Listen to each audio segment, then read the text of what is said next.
Welcome, everyone. Okay, that was the shortest intro ever on TeaTime. Literally 5 seconds of intro screen. Love to see that.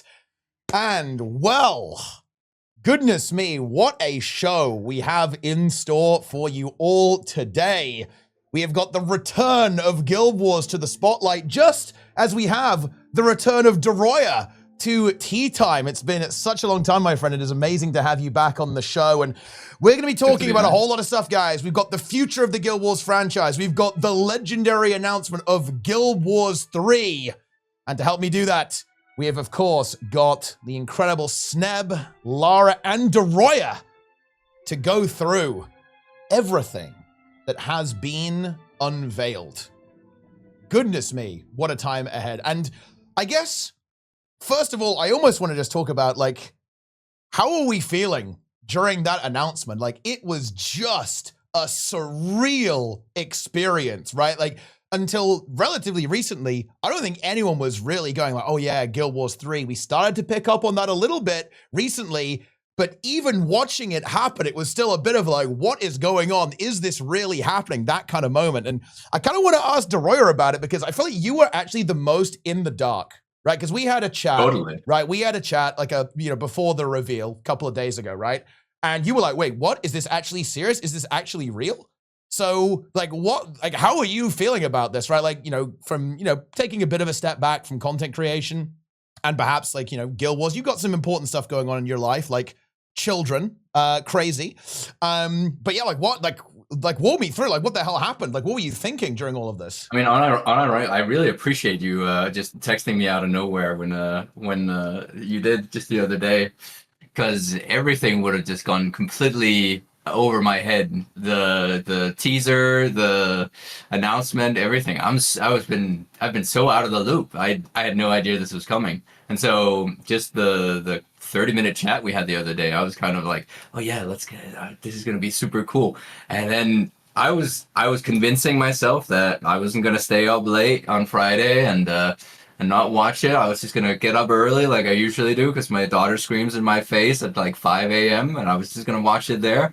But I was up and I was racing. Like everything was just, I was just lying there with my phone in bed, headphones on, just going wild by myself. This is a pretty incredible moment. It was mind blowing that we actually finally got it. And I mean, unironically, completely blown away by what it looked like. It was just, it felt so modern. It felt so, just like a punch in the face of like what Guild Wars 2 has looked like for so long. It's you can see that it's outdated in terms of new games when you compare it to just Guild Wars 3 and this new cool alpha footage. Yeah, I don't know everything about it. Just I have many thoughts, but I will leave it there for now and let the others talk. Even though you guys have been like marathon streaming for like hours and hours and hours on end, I feel like I have so much to catch up on. Like I've been meaning to like go through the wiki. I haven't had the time to like dig through everything. And every time I log into a screen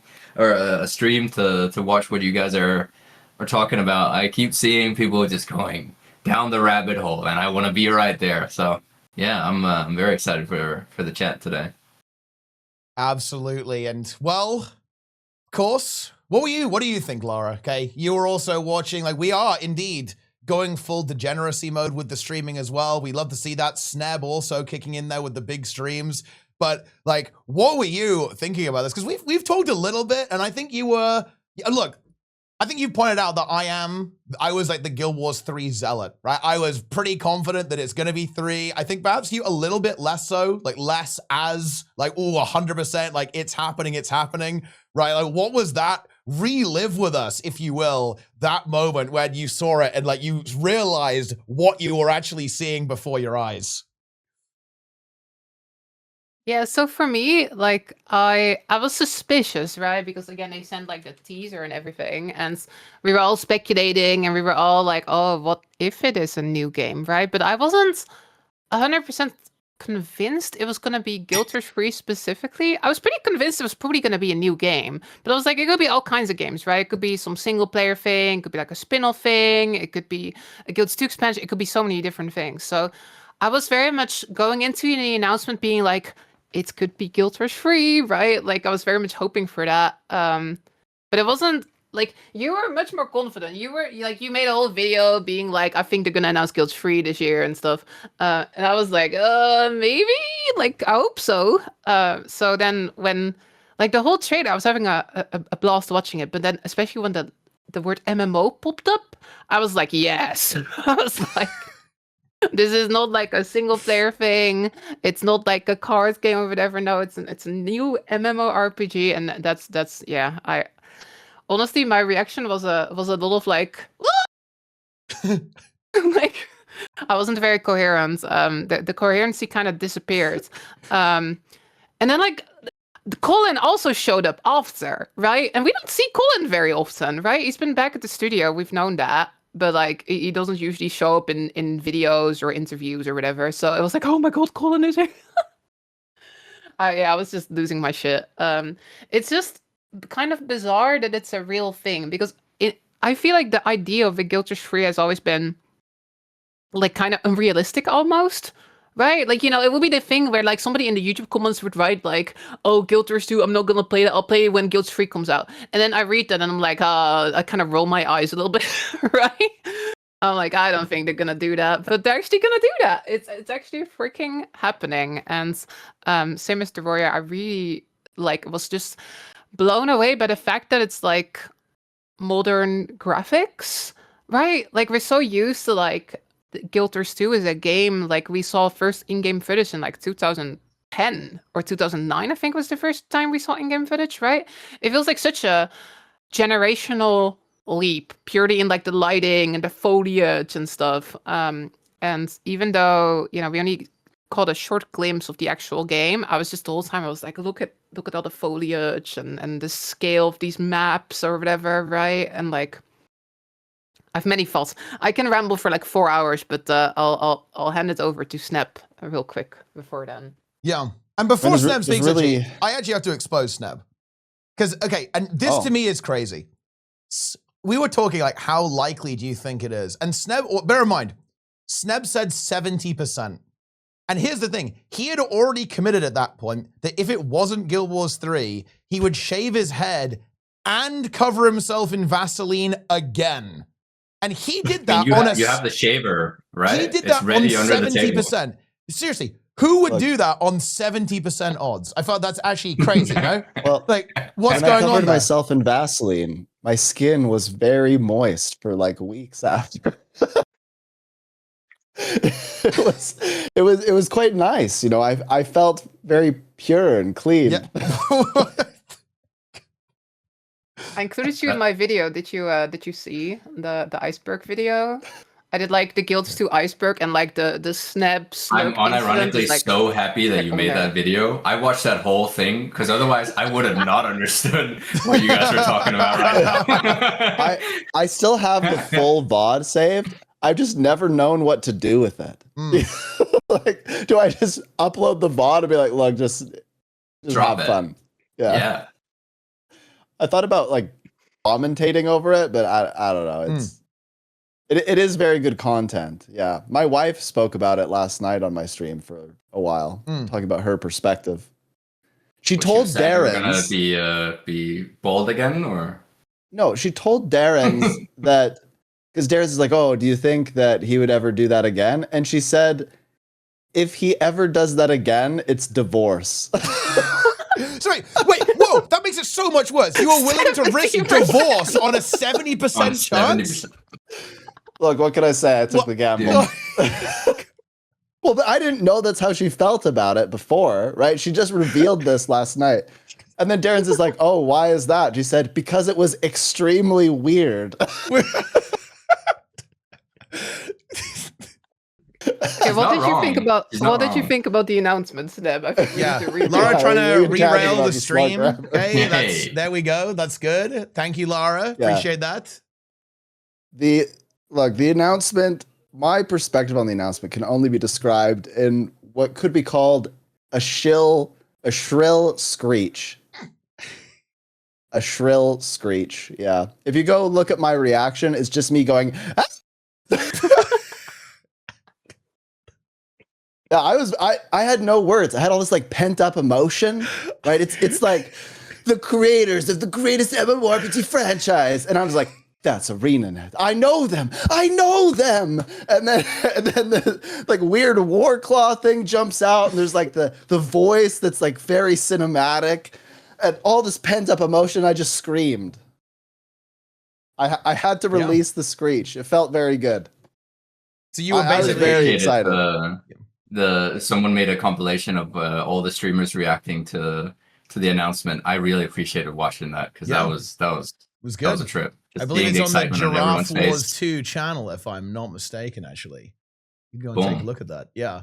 And you know, I almost want to kind of get the part 2 as well, because like ArenaNet came they came at us with the 1-2 punch, right? Like we had that incredible announcement, right? Some of us were expecting it. I think a lot of people were. For others, it was a complete, you know, thing out of nowhere as well. Both very exciting, regardless of that. But then the next day, they drop a massive nuke, right? About the future of the entirety of the franchise as well. Like another 15 years of Guild Wars 2, new content coming for Guild Wars 1 as well, expansions being paused in 2, but there's a massive polish pass aimed at like refreshing the entire world and fixing like long-standing issues. And then after that, expansions are even coming back, right? Like I think there was definitely some concern. I think a lot of the anxiety, right, around Guild Wars 3 was, is this gonna mean like the winding down of Guild Wars 2?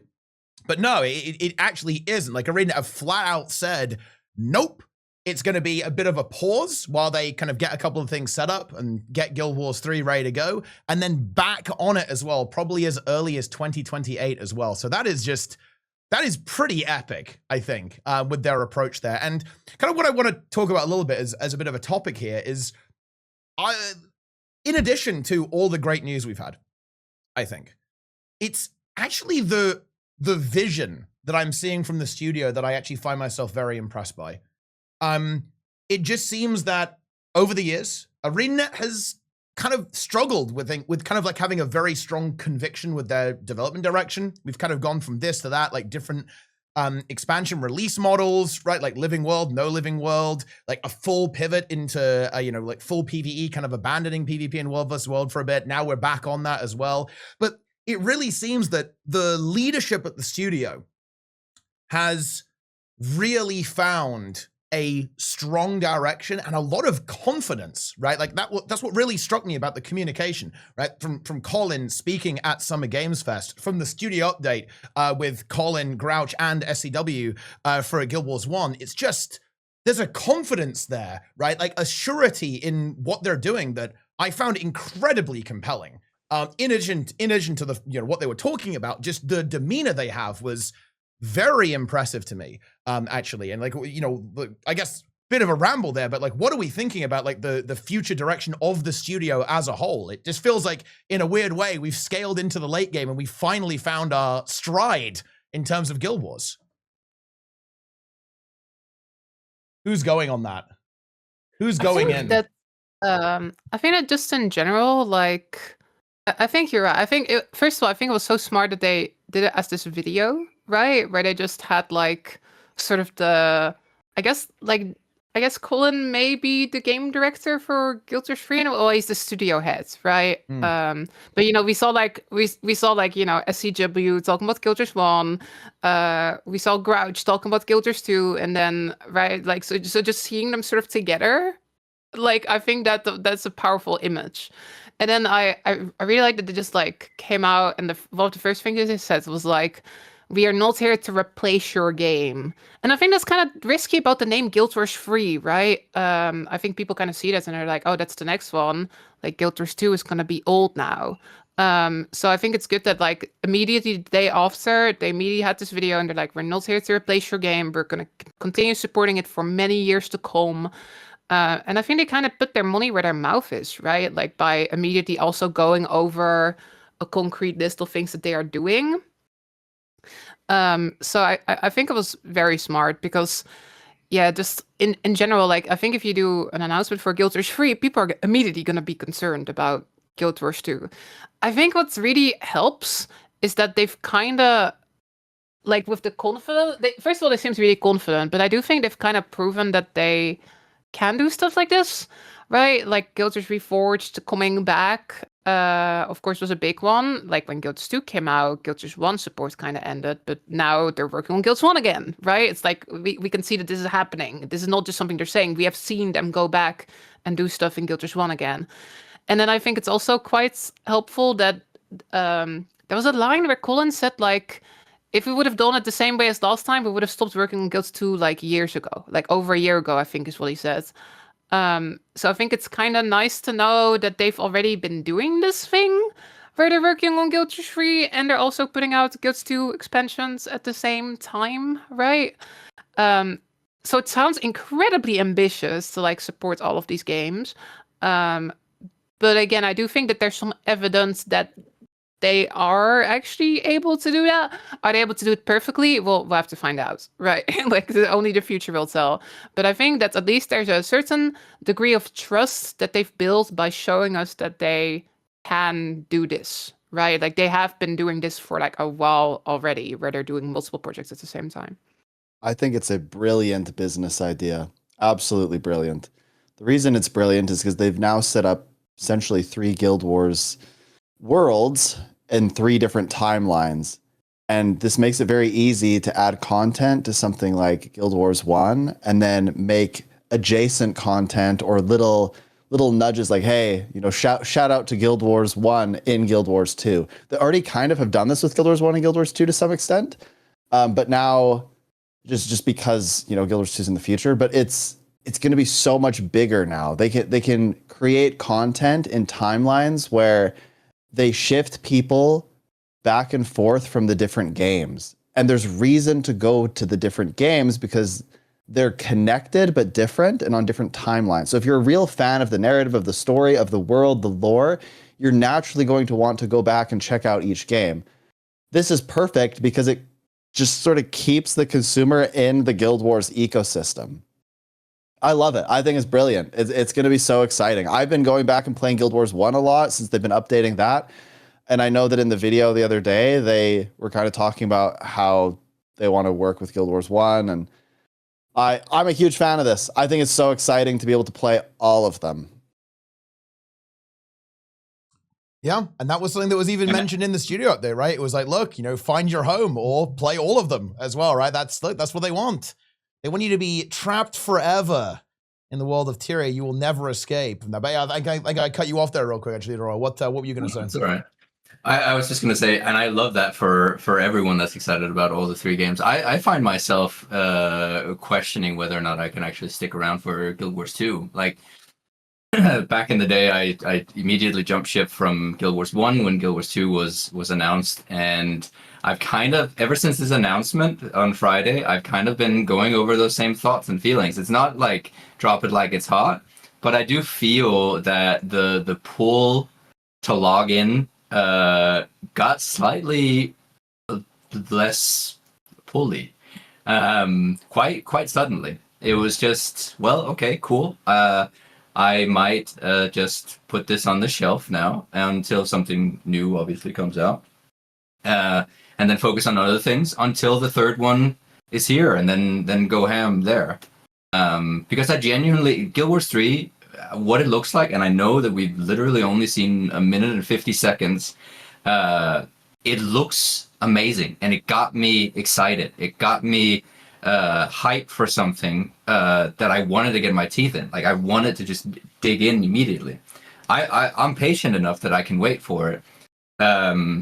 I also remember that, like, when I first locked into Guild Wars 2, because I had this same mentality of, like, I dropped Guild Wars 1, I'm going to go in to Guild Wars 2 and just decide to love it kind of mentality. And I did. I didn't actually like Guild Wars 2 to begin with. It was kind of an acquired taste. Like, I kept thinking it's not like Guild Wars 1. The aggro system is wrong. The UI looks ugly. All these things. And I was like, no, but like I like this franchise. I like ArenaNet. I wanna stick around and see what they actually got. And I'm kind of feeling that same for the 3rd installment here. It's kind of that vibe of like, I want to give this an actual shot, but I'm not sure I will stick around for the 2nd one all that much longer.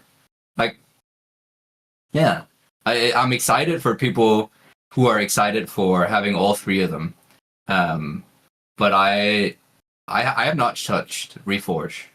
I think it's really, really cool that they've gone back and added things. I think that's amazing, genuinely. And part of me really wish I had that drive to go back and pick up my account from there, but I don't. Like it doesn't pull. Even the new content there, it doesn't pull. Wow. So yeah, Really? yeah. That's kind of the, let's call it the feelings that I'm juggling with right now when it comes to the future support of Guild Wars 2. Like I love that, but I think it's a maybe good it's not for perspective, me. I think just in general, like, because, some of us, like, we, again, I stream this game full time, right? So my perspective is like, play this game, play that game, play this game. But I do think that most players, especially, just the MMO player base, I think many people don't necessarily have the time to play multiple games, right? I don't. I think a ton of people will just be sort of picking their favorites and sticking to that. But as long as ArenaNet can actually manage to support all three, then hopefully we'll all still be happy, even if we just play one. But yeah, it sounds a bit like WoW, doesn't it? In WoW, there's like WoW Classic, and there's like Hardcore, Season of Discovery, WoW Retail, right? And like, there's a lot of like people just play one, but there's also people who sort of go between, right? So I think that's kind of what they're trying to do here, like Sneb says.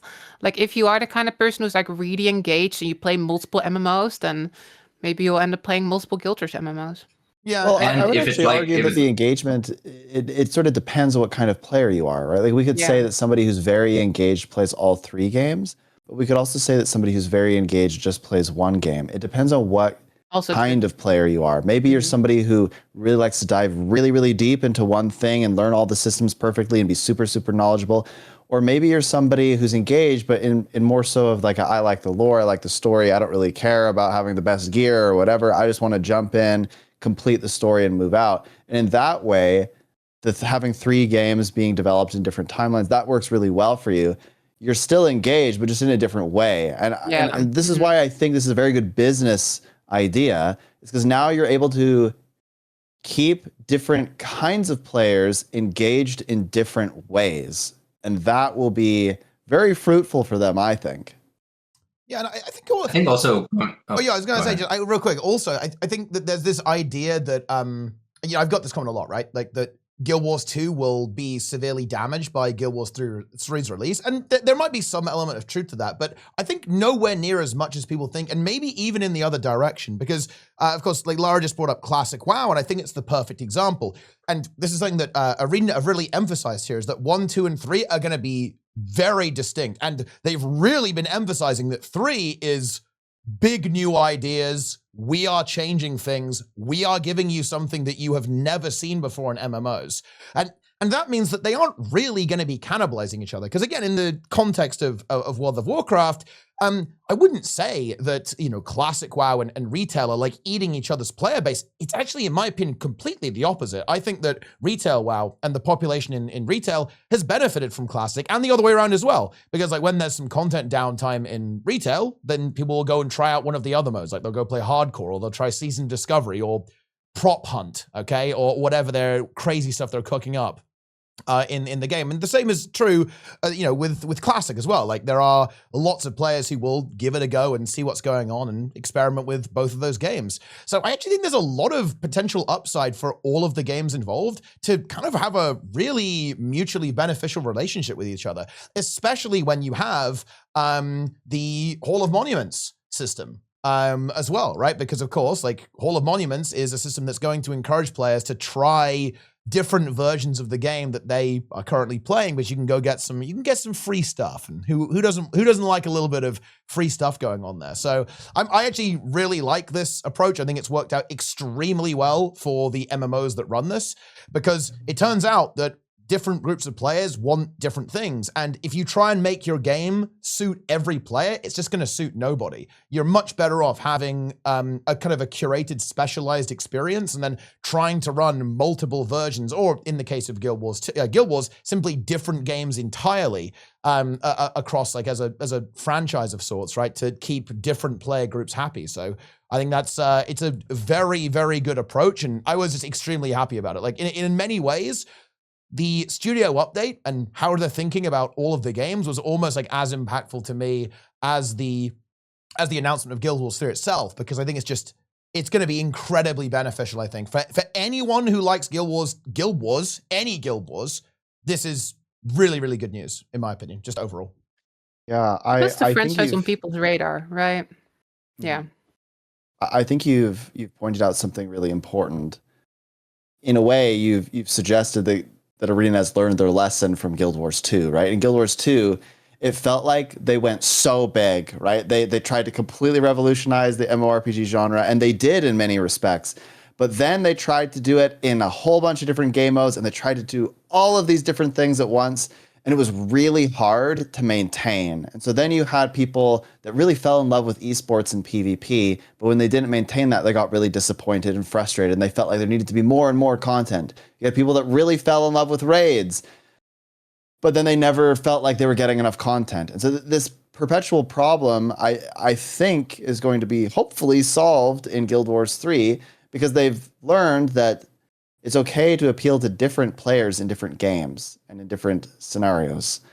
Like why would we try to appeal to everyone in Guild Wars 2 when we can appeal to a very particular type of player, and then appeal to a different player in Guild Wars 1 and a different player in Guild Wars 3? So my hope is that is the lesson that they've learned, and that in Guild Wars 3 it's a very different game and they're appealing to a very particular audience. And maybe there's some crossover, but they don't try to do everything perfectly. They just try to do the things that they're really good at really, really well. So entirely story driven.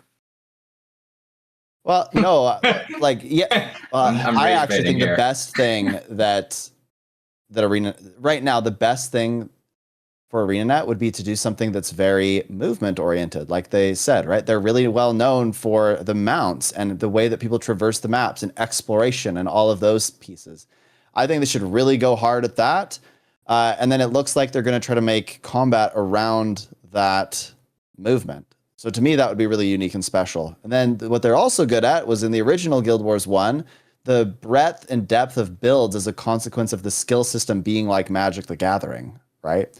I think if they can combine those elements, they can do something really unique in Guild Wars 3.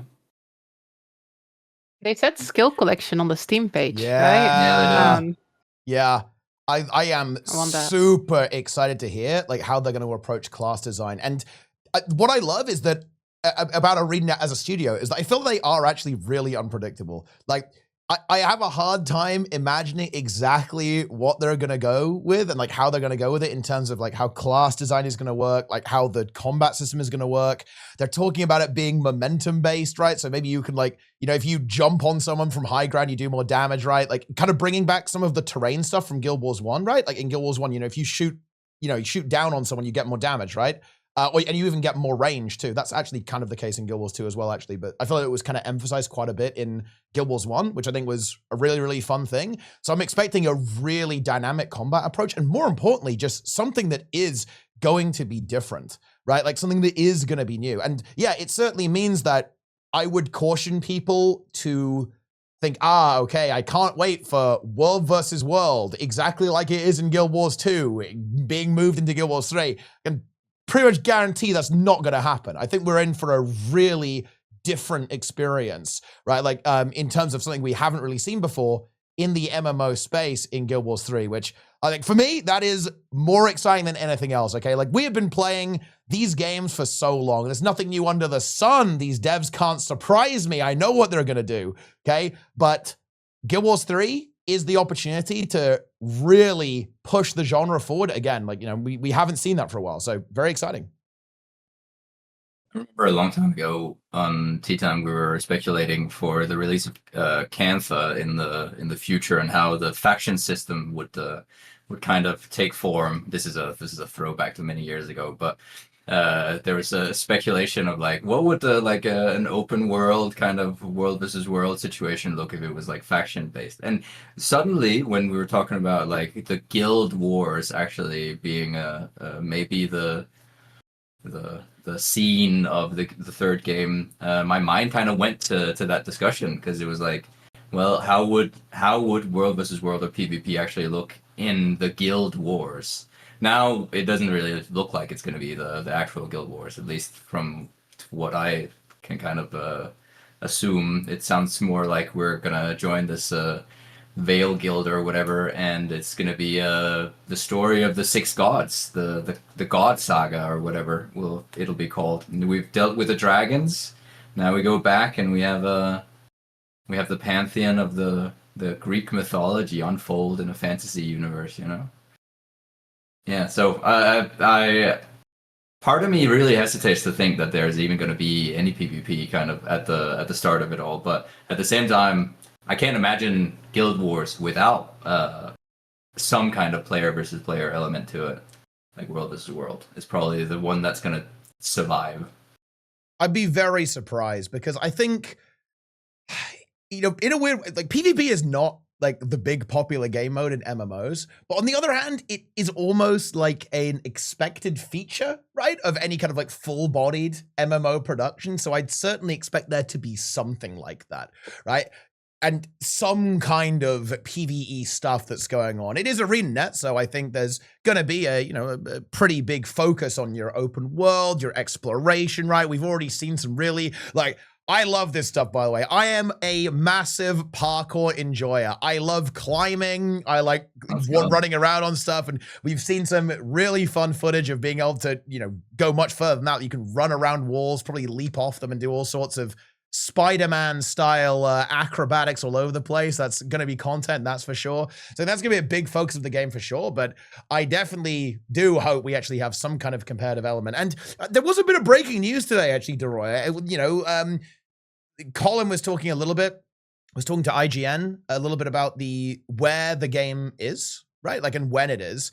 And it is after. That came out. Oh my god. Yeah. So basically the setting is it's after the Fall of Doom and right before the first Guild War, which I think is rather exciting. And there's been a lot of conversation and communication from ArenaNet about the fact that it is like there's different factions, right? There's different guilds that are, jostling for power kind of thing that's going on, like within this area. And almost like you're part of the peacekeeper force to an extent, I think is kind of like what they're going for as well. But of course, maybe you can take sides. Maybe there is that kind of element. Now, that could still be PvE, by the way, right? You can have a story about conflict and not have direct PvP in it necessarily. But I don't know, like some of the stuff they've been talking about is actually pretty PvP coded, which definitely excites me, right? Because I definitely want to see PvP. But regardless, I'm sure it'll be good. Colin, please add PvP. Okay, add PvP. I have a nuclear take with this stuff. Whoa! I think that it's nice if they have PvP, but they shouldn't add a billion different game modes and stuff. They could not keep up with this. It created so many problems. It also splits the community up quite a lot. I think that if I had a choice between something, I think I would do some kind of like weird little hybrid of world versus world and structured PvP. Maybe that just means like some smaller scale fights or something. But I don't think I would do. I think it's a lot. You need a lot of resources to dump everything into PvP. They should have something, but I'd much rather them do a few things very well than spread out their resources and have people constantly complain about PvP like it is right now. I don't want to see history repeat itself, because I fell in love with PvP in Guild Wars 2. I watched all the esports. I was really into it. I have 6,000 games played. I really enjoy it. But the issue is that it's so difficult to keep the resources up to make it really, really good. And they just had to back off. So I'd rather them pick something and dump the resources in it and commit than abandon it after a year or two. Yeah, no, I agree. And, it's funny, there's a lot of precedent for that, of course, because there was an AMA, right, on the ManaWorks. ManaWorks context is like ex-ArenaNet devs who went on to make their own game studio.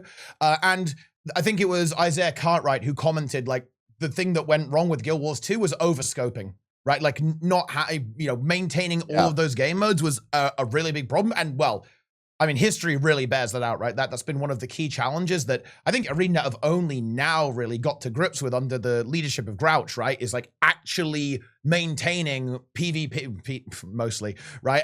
World versus world and kind of like an endgame PvE thing at the same time. So yeah, I definitely agree with you that they shouldn't overdo it. Right? Like it needs to be sustainable. That's like the thing that I'm worried about. Like I am very, very confident that Guild Wars 3 will be a good game on a mechanical level, right? Like the concern is, have we learned to have a good plan and an idea of how to maintain the game going forward? And actually, real quick, before I throw it out there, I have breaking news regarding the Doom and Grant stuff. Colin himself clarified on the subreddit 15 minutes ago about this statement. So Guild Wars 3 begins shortly just after Grenth becomes a god and before the Exodus or the first Guild War. More info soon from the man himself. Wow. Yeah. That's I super think they interesting. picked a good time, didn't they? Like, Yeah. because it's like far back enough in the past that it's effectively Mm. kind of a blank slate, right? Like, there's not. We know there's the Exodus.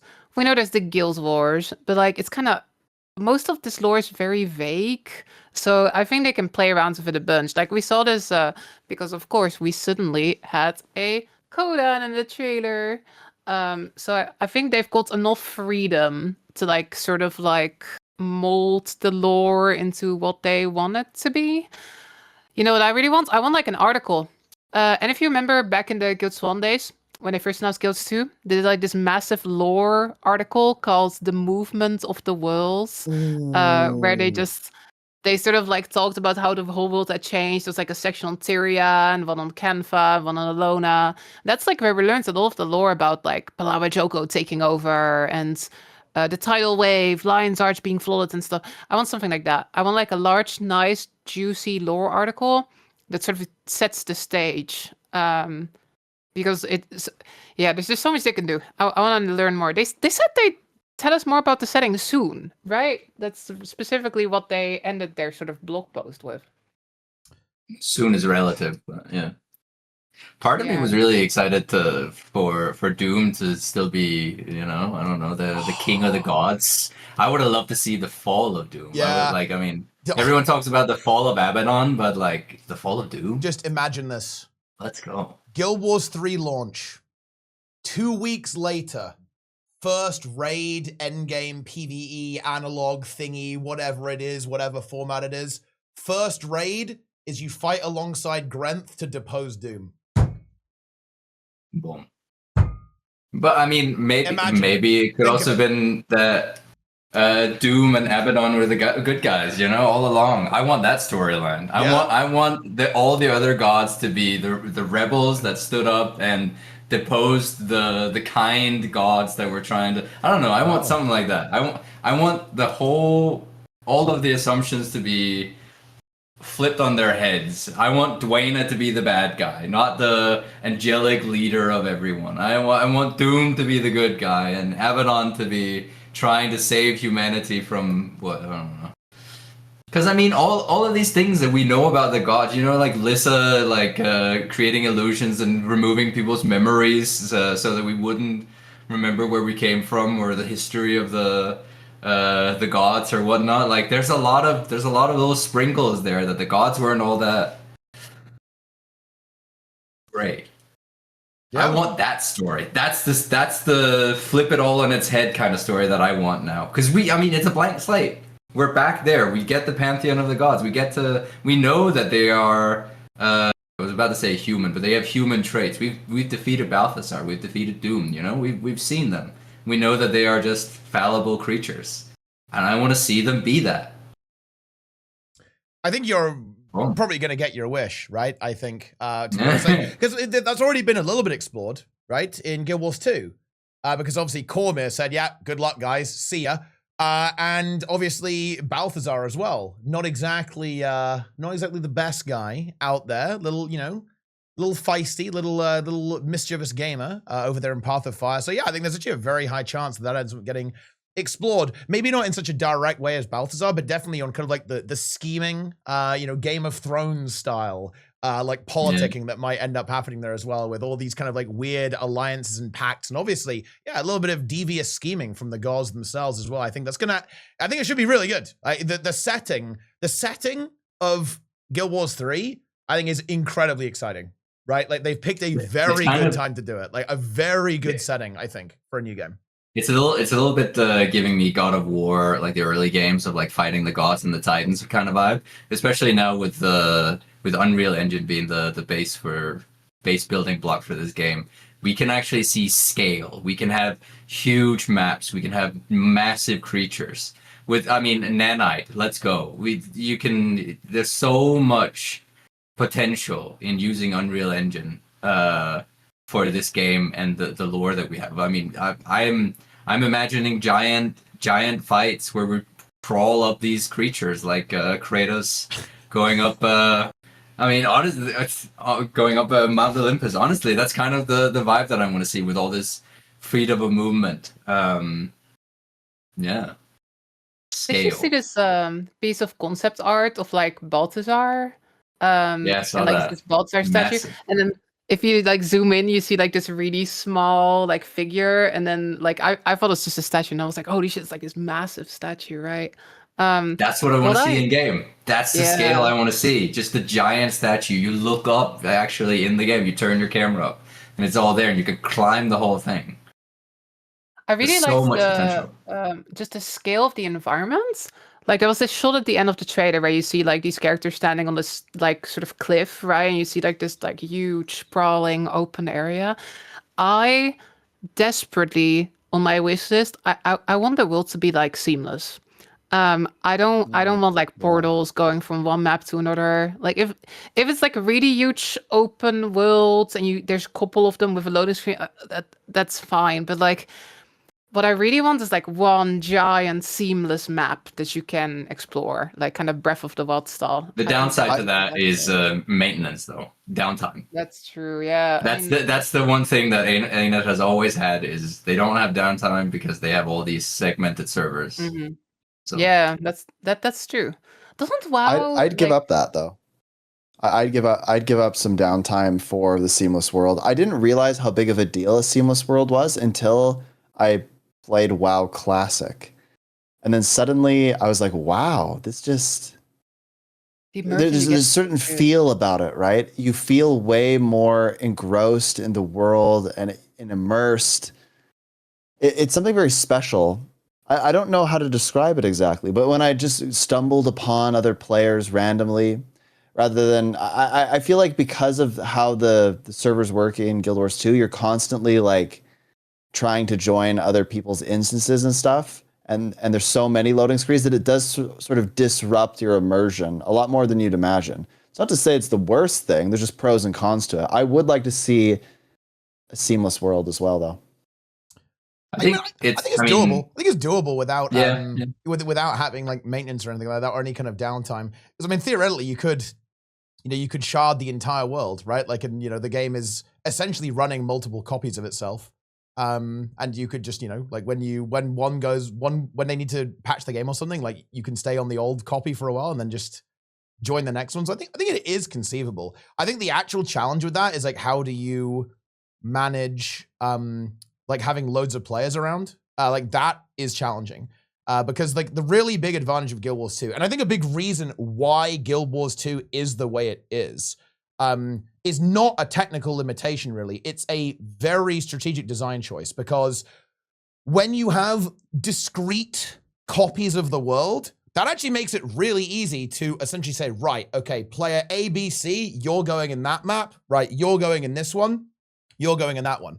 But if you have a full version of the world, you start to run into really complex issues like, what happens when 10,000 people all go to the same spot? Like, how do you make it so that you can almost like dynamically create extra layers so the server doesn't lag to hell? Because if this happens in Classic WoW, for example, Like, you know, when you have like hundreds of people all in one place, the game is unplayable, right? It is absolutely unplayable. And maybe ArenaNet has some crazy server tech, but there's gonna be a limit. Like if you have 10,000 people all going crazy casting spells, it's not gonna work. So they're gonna have some kind of very sophisticated tool for that, or, and I think this is also a bit more likely, then they're gonna have a pretty different approach to how the open world works. Like if you look at some of the language and how they talk about Guild Wars, they're saying like you can play solo or group up with friends. That says to me it's going to be a little less 50-player turbo zergs, and it's going to be a bit more kind of not like Guild Wars 1, right? It will be, because I don't think they'll do, you know, private instances for groups. I don't think it'll be like that, but I think it's going to be lower player counts are going to be involved. And there will be some kind of system that will put people in instances and you'll be able to run into people in the world. But it won't necessarily be like mega player counts, because I think going for a full open world and having that approach, I think is very complex to try and make that work in a good way. Who knows? But we'll see. And more importantly, it is, you know, that would also be like, you know, a key differentiation away from Guild Wars 2. Guild Wars 2 is like the giga 50 billion players, right? But then also, you know, Guild Wars 1 and Guild Wars 3 can have their own thing. Also, no, the word is not layers, by the way. Layers don't actually address that issue because the issue is that the layer is the entire world, right? So that doesn't actually fix the problem when everyone in a layer all comes together, right? Like you need some kind of system that will go, okay, there's a bunch of players all in the same spot. We need to dynamically create a bunch of these things, and then like decompress them after the event actually happens. It's very complex. There's a reason why Blizzard haven't been able to fix it. It's actually a very non-trivial issue to fix this actually. But Isn't with WoW those like they are technically still maps, right? Like there's technically like the I don't know, the Elwyn Forest server, and then when you switch, I think you swap over to a different instance, sort of. Like it's rendered seamlessly, but I think if you sort of walk over a border, you sort of like go from the one server to the other server, I think. I'm not exactly sure exactly how it works, but I'm pretty sure the way it works is that like each layer is like a full copy of the game, right? And you can swap between them. And then yeah, like it is the case that you're kind of like bloop, right? Like you move over, especially when it comes to the chat, right? That you go from one like regional chat to the other. Right. But I'm pretty sure like each layer is basically the copy of the entire world. Oh yeah, more specifically, it's Eastern Kingdoms and Kalimdor, right? There's like 2 continents in WoW. So like each one is like a thing, right, that you exist on. And basically the problem here, right, with this type of this is getting a little bit we're getting a bit derailed. I want to rerail it soon. Yeah, we are. This is an issue that I find really so interesting. Hypothetical. Yeah, it's very hypothetical, but I also find it really interesting because it's, you know, it's a really tough problem to solve, I think. And who knows, maybe ArenaNet have found the solution.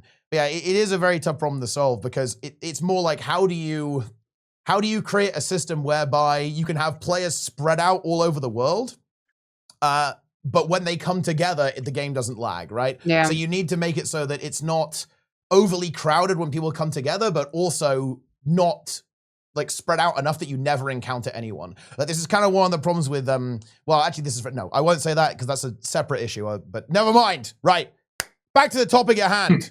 Back on the rails. It's just so nice to have these conversations again. Right? Like, yes. I feel like we're back in 2009. Like, when Guild Wars 2 was first, like, being revealed. I remember we were having that exact same conversation.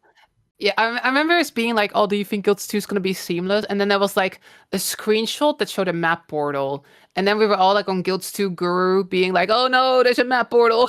Like, it's so much like we're back in, like, those early days. And we can dream. And, like, what are the features going to be like, right? And I think the thing that blew me away the most probably is that they said beta fall 2027.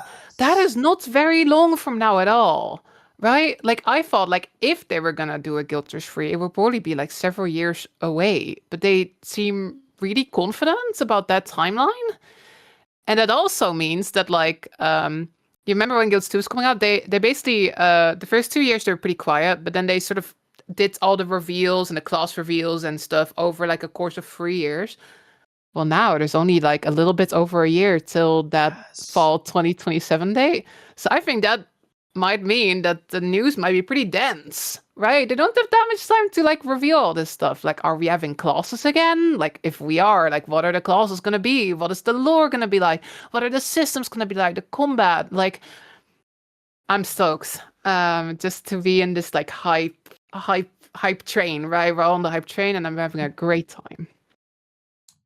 Yeah, no, 100%. Like, you know, I think this is interesting to talk about. This is so, what a meta conversation. But yeah, like for me, a big part of the conversation or a big part of the enjoyment of playing games is talking about games. It is streaming, making videos, you know, doing the podcast, right? Like reading Reddit and like, you know, interacting with like speculation and stuff. That's been a really big part of enjoying the game. Like that's how I like to engage with stuff. I am a power user, if you will, when it comes to gaming.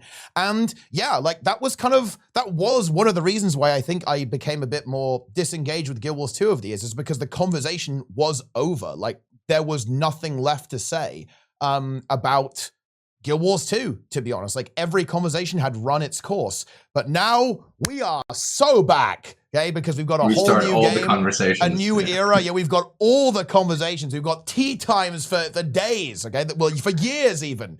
Like that's why there haven't been tea times for a while. That I haven't really had that much to say or that much to talk about when it comes to Guild Wars. But of course, now we're so back and we can, you know, it's content. Feels good. Yeah, I feel exactly the same way. I just ran out of stuff to say. I feel like we rehashed the same arguments and stuff over and over and over and over again. But now I can actually talk about something new.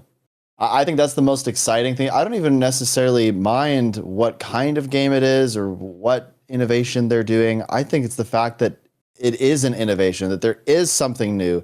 Just the prospect of them trying to create the next evolution of the MMO, that is what excites me. It's just the formulaic same old that every MMO does is old and tired now. I'm tired of even the Guild Wars 2 expansions. Every year I feel like it's kind of samey since Soto, right? Like, okay, what we're going to do in this cadence. And they've kind of switched it up a little bit here and there, but we generally know what we're going to get and what to expect. And it's not as exciting at this point. If you kind of know what the recipe is, you'll know what the output is roughly going to be. With Guild Wars 3, I don't know. I don't know what the formula is, and I don't know what the output will be. And that is exciting, because it could be the best thing I've ever seen ever. It could not be. I can just left to speculate. And I'm excited by the fact that an innovative company like ArenaNet is saying, hey, we want to switch things up a little bit. That's what the MMO genre needs. We don't need another MMO that does the exact same thing that all the other MMOs done, but just 0.1% differently to try to attract some players. We need someone to really take a risk, and I think that's what ArenaNet's going to do. That's definitely what it sounds like, yeah. Yeah, I mean, I think it's funny, actually, in the interview with IGN, Colin actually said as much. He was like, yeah, it's super ambitious, right? We're kind of going for it here. And you know, it is worth noting. I think there's a huge amount of ambition here for ArenaNet. And yeah, I feel like we have been playing very, very safe. And I think Guild Wars 2 has been playing safe for a while. And now we know why. Like, we're kind of getting that payoff now. And it is going to be Guild Wars 2's turn as well. I think, you know, this is something that's important to note about the situation, is that Guild Wars 2 is going to have some room to breathe. Assuming that Guild Wars 3 doesn't just completely die and it's a disaster, which I think is very unlikely, right? All of a sudden, Guild Wars 2 actually has a bit of room to breathe. Yeah, like now, because of all of this excitement and because of this new game coming, yeah, ArenaNet can say, you know, all those bugs that really annoy you, we can go fix them, right? Like we're going to spend like a year fixing the game and polishing the game, like adding a Zaitan fight, which we've wanted for forever, right? Okay, yeah. Oh yeah, we can go and add a new map to the core game, right? To link between the games. We can add Hall of Monuments. And all that kind of stuff. And all of a sudden, like, because you have a very strong franchise, I think it gives all of these games like just a little bit more breathing room. Like, again, assuming the inconceivable apocalypse doesn't happen. But listen, we come on, okay? We don't think that's gonna happen. Like, we're confident here, obviously. I mean, this is It's the first time that a content drought has been announced, and people did not rebel. Yeah. People are excited. They're willing to take the drought and just walk through the desert. It reminds me a little of like 2021. I actually quite liked that year for the game. Like we had like champions at the start, which wasn't that great, but then they did like Living Wolves Returns. If you remember, where they sort of like they walked through every single Living Wolves episode, like one by one. And I felt pretty engaged during that year because it was like End of Dragons news coming out, and like I felt like I had something to do each week, right? They were like, this week we're gonna do this episode, this week we're gonna do this episode. So they were really adding new content, but they still managed to sort of keep me engaged with the game. So I like that they're sort of like taking that same formula where they're like, yo, we're gonna go through the game face by face with this Hall of Monuments thing, and at the same time there'll be all this Guild Wars free news happening, right? But I totally agree with what you're saying about like the game feeling a bit stale and like this they're shaking it up now, right? I think that's even bigger than just our Guild Wars bubble. I think that there's many MMO players over in Final Fantasy and in WoW, and they kind of know the formula for what an expansion is like in their game. Yeah. Right? So I think a lot of those, I'm not saying that they hate their game or whatever, they're having a great time, I'm sure. But I do think that there's a lot of MMO players also just in other communities who are just like very much paying attention, being like, wow, it's a new MMO, they're actually doing some new things. It's not just the same formula that we've seen. Because I think that there's people that are just looking for a new type of experience. So I think that's the move. I think they should try some new stuff. Yeah, completely. It's going to be massive, right? And it's been really awesome to see. Like, you were obviously talking to Annie a little bit earlier today, Lara, and I don't know about you, but I've been watching all the reactions, right? Like from all the various streamers to the news stuff, and it's so positive. Like, I have to say, ArenaNet have lucked out. Like the timing for this is unreal. Actually, it's going to be a pretty clean run, I think, for ArenaNet to give it to give it their best shot. I think Guild Wars 3, like the stars have kind of aligned for this. Like everything is kind of in the right place. And actually, look, this is, we got to start we're going to have to do a live news show because we actually have a nuclear article, well, maybe not nuclear, but a really interesting quote actually coming through regarding Guild Wars 3, a PC Gamer interview. This is interesting. I'm super curious. I'm going to throw this to you, all of you, because this is actually rather interesting because we were talking about player scaling and stuff. Check this out. Quote, Guild Wars 3 is more about segments of small groups playing that makes the gameplay more fun. That's all I can say at the moment.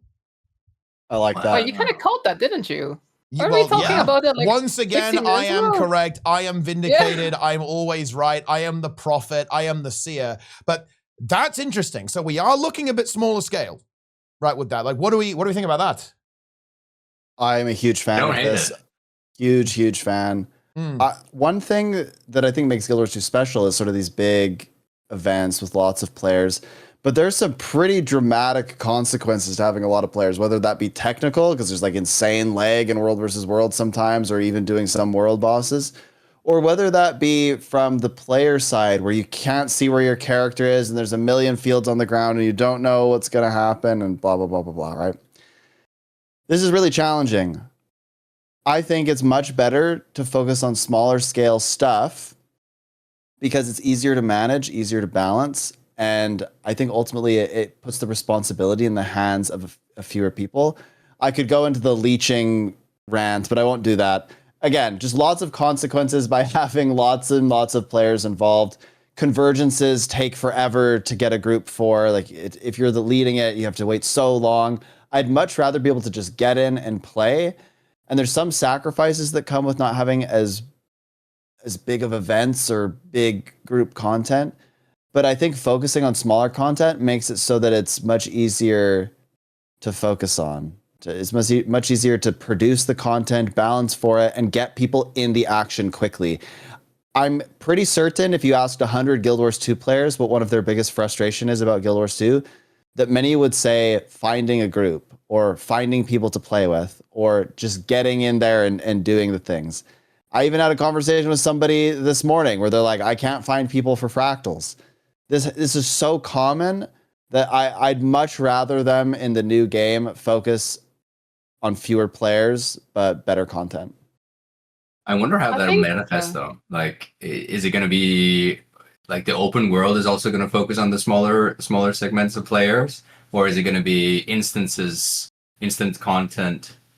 Like, there's so many ways that you can slice this cheese when all we have is the that sentence, like that quote of we're gonna focus on smaller groups.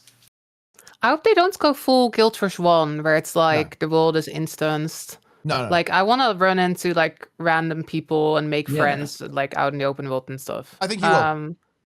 I think you definitely will. Like they've been very. The big thing is like. Oh, sorry. Go ahead. Oh, I think the big thing is like I'll definitely miss the zerging a little bit. I do think it's kind of badass when you have like 50 people fighting a dragon, right? But I think that if we are moving to a more action-based combat system, I think it kind of makes sense to like not have a zerg of 50 people all. Like, if you really want to meaningfully have an action-based combat system where, like, you know, like it's much less tap targety, but it's more action RPG like, right? There was this interview where they were talking about sort of taking inspiration from like action RPGs and stuff.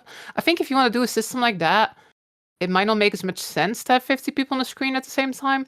I think a lot of the combat starts to feel very unimpactful when you have like a large group. Right, like when you're fighting like world boss in Guild Wars 2, a lot of people just kind of auto attack, right? Like, sure, I can press more buttons, but like, it's the large zerg, right? So I think it makes sense that if you're wanting your combat to be more actiony, you're wanting it to be less sort of traditional MMO. Like, I think it does make sense to like scale down the amount of players at a time. I don't want it to be instanced, right? I don't want it to go full Guild Wars 1. No. I don't think it will be. And look, I would actually, everyone, consider what's actually going on here in an interesting way. Because it's true that in Guild Wars 2, you run into a lot of people, but in a way, your interactivity there is kind of very surface level and kind of trivial. Yeah. Right? Like, your interactions with other people in Guild Wars 2 open world are not that impactful. Look, there's a reason why, what do people say about Guild Wars 2? Playing alone together. Right? Like that's what we say, right? That's the whole thing, is how we describe the open world to an extent in Guild Wars 2. If you have a smaller player scale, I think you can have like much more meaningful interactions. And funnily enough, by the way, I think a really big game that exemplifies this is actually WoW Classic. It's one of the things that people really praise about the game is that, you remember when, I did that quest with that guy. Right? We fought that elite mob, right, together. Because it matters when you're only interacting with a couple of players. Now, to be clear, I'm not saying it's going to be like that. I think it will be quite the opposite. I think ArenaNet are going to take the massively part of that, massively part of MMO pretty seriously, and you are going to be running into people all the time. But, you're not going to have like a 50-player Zerg like attacking a dragon's like fingernails, right? Like, it's going to be a little more intimate, right? Like, maybe like 3 to 8 players completing an event. More akin to the core game, in a way. A lot of core Guild Wars 2, it's just, I'm doing this event, and then someone shows up to help you, right? There's a champion mob, and you've got like 3 players who pop up. Or, let's say Heart of Thorns, there's a hero point, and that kind of attracts a cluster of players to try to challenge it. Like, I think that's the kind of gameplay that is being evoked when I read that statement from this PC Gamer interview, right? Which, in my opinion, that's kind of exciting, actually. Like, that's kind of an exciting prospect because, yeah, I like that. Also, another comparison I would say is like world versus world roaming, right? Like, you're just kind of going around in the world, like you're randomly fighting people, right? Like, doing some stuff like capturing objectives together, right? That kind of dynamic, emergent gameplay. I think it's really, really exciting. I wouldn't call that MMO light, by the way. Like people are saying MMO light, and I think people should really be cautious with making a claim like that. I think you can have like just having 50 players on the screen isn't necessarily a better thing, actually. I think that having things a little bit more small scale can make things like very impactful and very meaningful on a social level that, in my opinion, is kind of lacking in Guild Wars 2. But hey, that's just me. So when I play Worlds versus Worlds, like, there's like all the different skills of Worlds versus Worlds, right? Like, you can be solo roaming, you can be in a 50-man Zerg.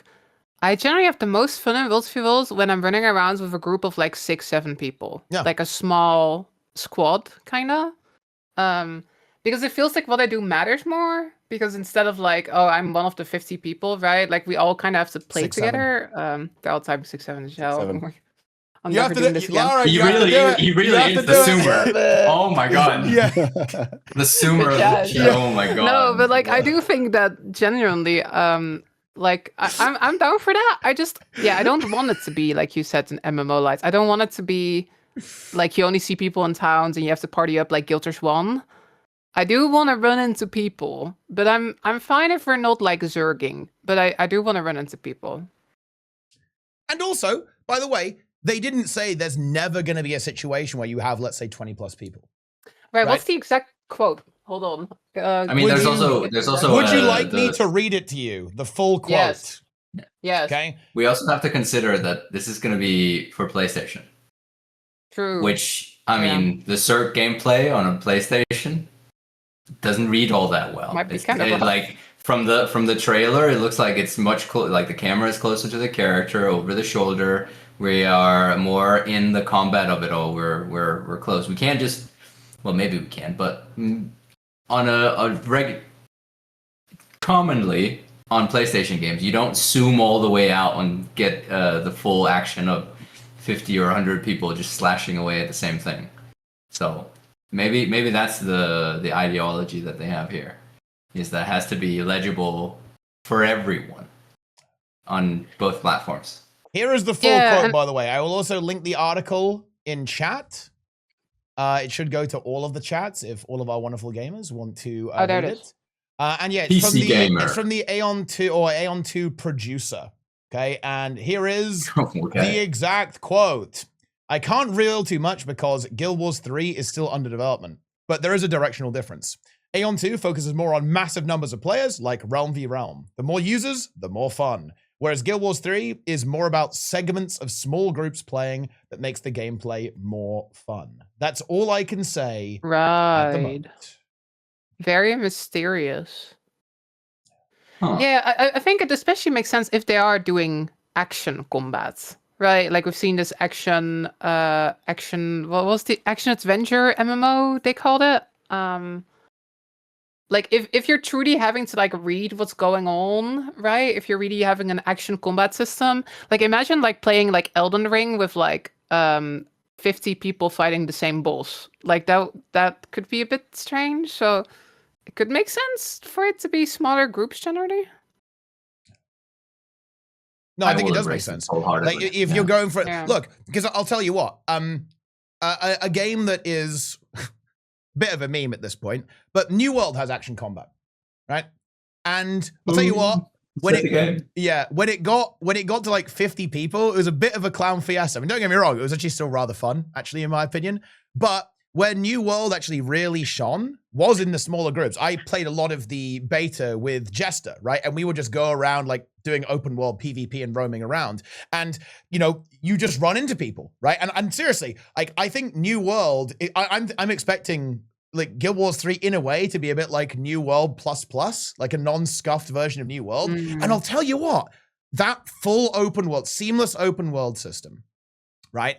With smaller groups, I don't want to get you too hyped, but it was kind of magic. I have some like core gaming memories of me and Jester going around like fighting like big things that like you're supposed to have a group to take down, or getting ganked, right? Because of course it was open world PvP, like when me and Jester were playing it quite a bit, right? And just battling small groups of players. And with an action combat system, not gonna lie, it was kind of magical, actually. And it's why when I hear stuff like this, it kind of gets me a little bit more hyped in a way, even more so about Guild Wars 3, because I love New World. I hate how it's gone for New World. It feels so bad. And the fact that ArenaNet, you know, Colin, his smiling face, might be here to kind of spiritually carry forward some of New World's energy, right, into Guild Wars 3, but with that kind of ArenaNet magic, that ArenaNet polish, yeah, okay. Now, ooh, I like that. I mean, the trailer did promise magic, right? So True. Yeah, there was magic. Yeah. There was a Yeah. big promise of magic. But you know what's really magical? the friends you make along the way. Yeah. I just think the idea of having smaller groups means that you have more social cohesion, connection, and community opportunities to build. I think a lot of people find it intimidating to jump into a group of 50 people. I mean, I do. I go and I see a commander. This happens to me all the time in World versus World. I see a commander, I join, there's like 50 people. You're just another dot on the screen. But if you join a group and you're like one of 5 people, it's much less intimidating to go and just talk to someone, make a friend.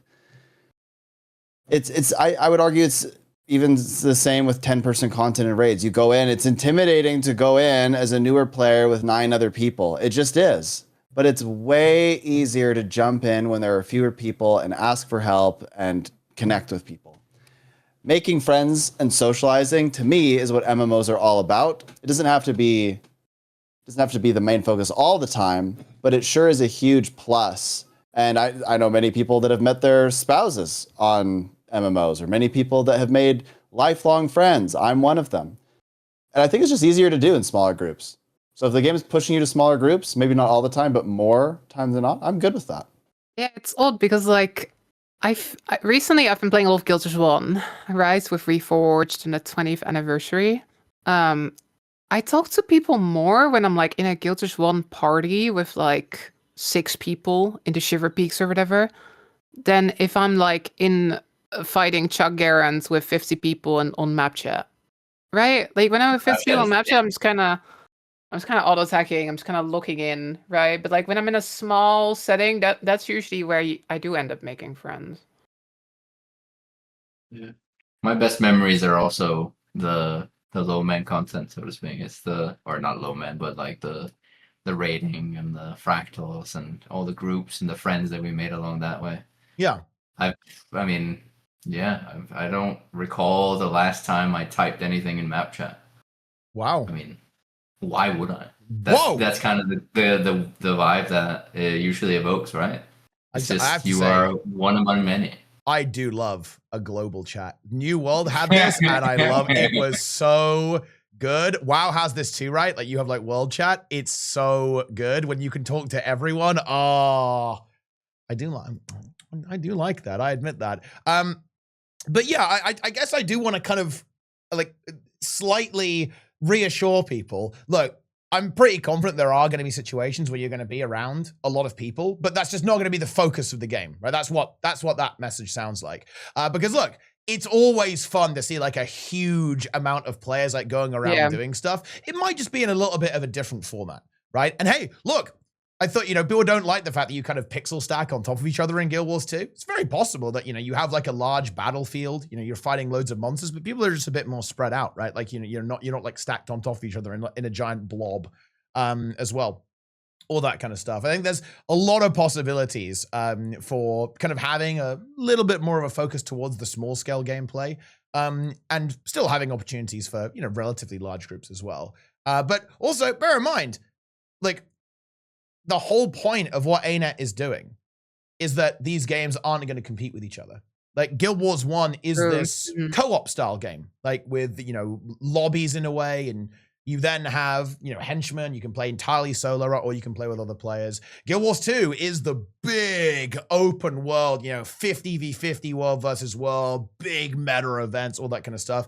And Guild Wars 3 sounds like it's going in a different direction all of its own, which again, like that is kind of the point here, right? Like they're each giving you a different experience, which I don't know, like I'm definitely down for that. Like I'm a degenerate. I'm going to play all 3 of them. Okay, let's go. I'm down for that. So it's going to be a good time. Variety is the spice of life. What happens if Guild Wars 3 is an utter flop? Honestly, that's not going to happen. At least Guild Wars 2 will still be supported, right? True! Yeah. True! Okay. That's the counter, right? It means it's time for Game Director Roulette again. Yo! That's what I'm talking about. They did like Maple Story 2 a couple years ago, and then it didn't work out, and they just all went back to Maple Story 1. And like that's actually still popular. Let's hope that doesn't happen though. But Guild 2 will still be around. That is true. I mean, look, in reality, like if that happened, I think that would be unbelievably catastrophic for the entire studio. Yeah. I'll keep it I'll keep it real, full guys. nuke. Like, that would be really, really bad. Fortunately, I think it's pretty unlikely. Like, ArenaNet wouldn't have done something like this if they weren't pretty confident it was going to work out.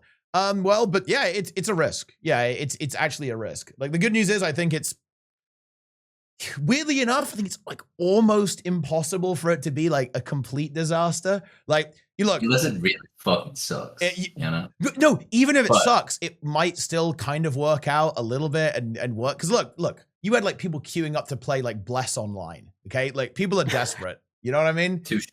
Like you had people go But like, it's yes, like you were ashes saying of earlier. creation, let's go. Right, like the people are desperate. Like, everyone and their dog, maybe even cats as well, are going to be logged into Guild Wars 3 on launch, right? Like, I don't know what to tell you. Like, one way or another, a lot of people are buying this game, okay? Like, it's... It's kind of how you said earlier that they've kind of hit the perfect time to announce this and release this. Like, because I mean, just 5 years ago, everyone would have been kind of livid about this, or at least a lot of people would have been livid about the idea that Guild Wars 3 was going to come out and Guild Wars 2 was going to be on the back burner.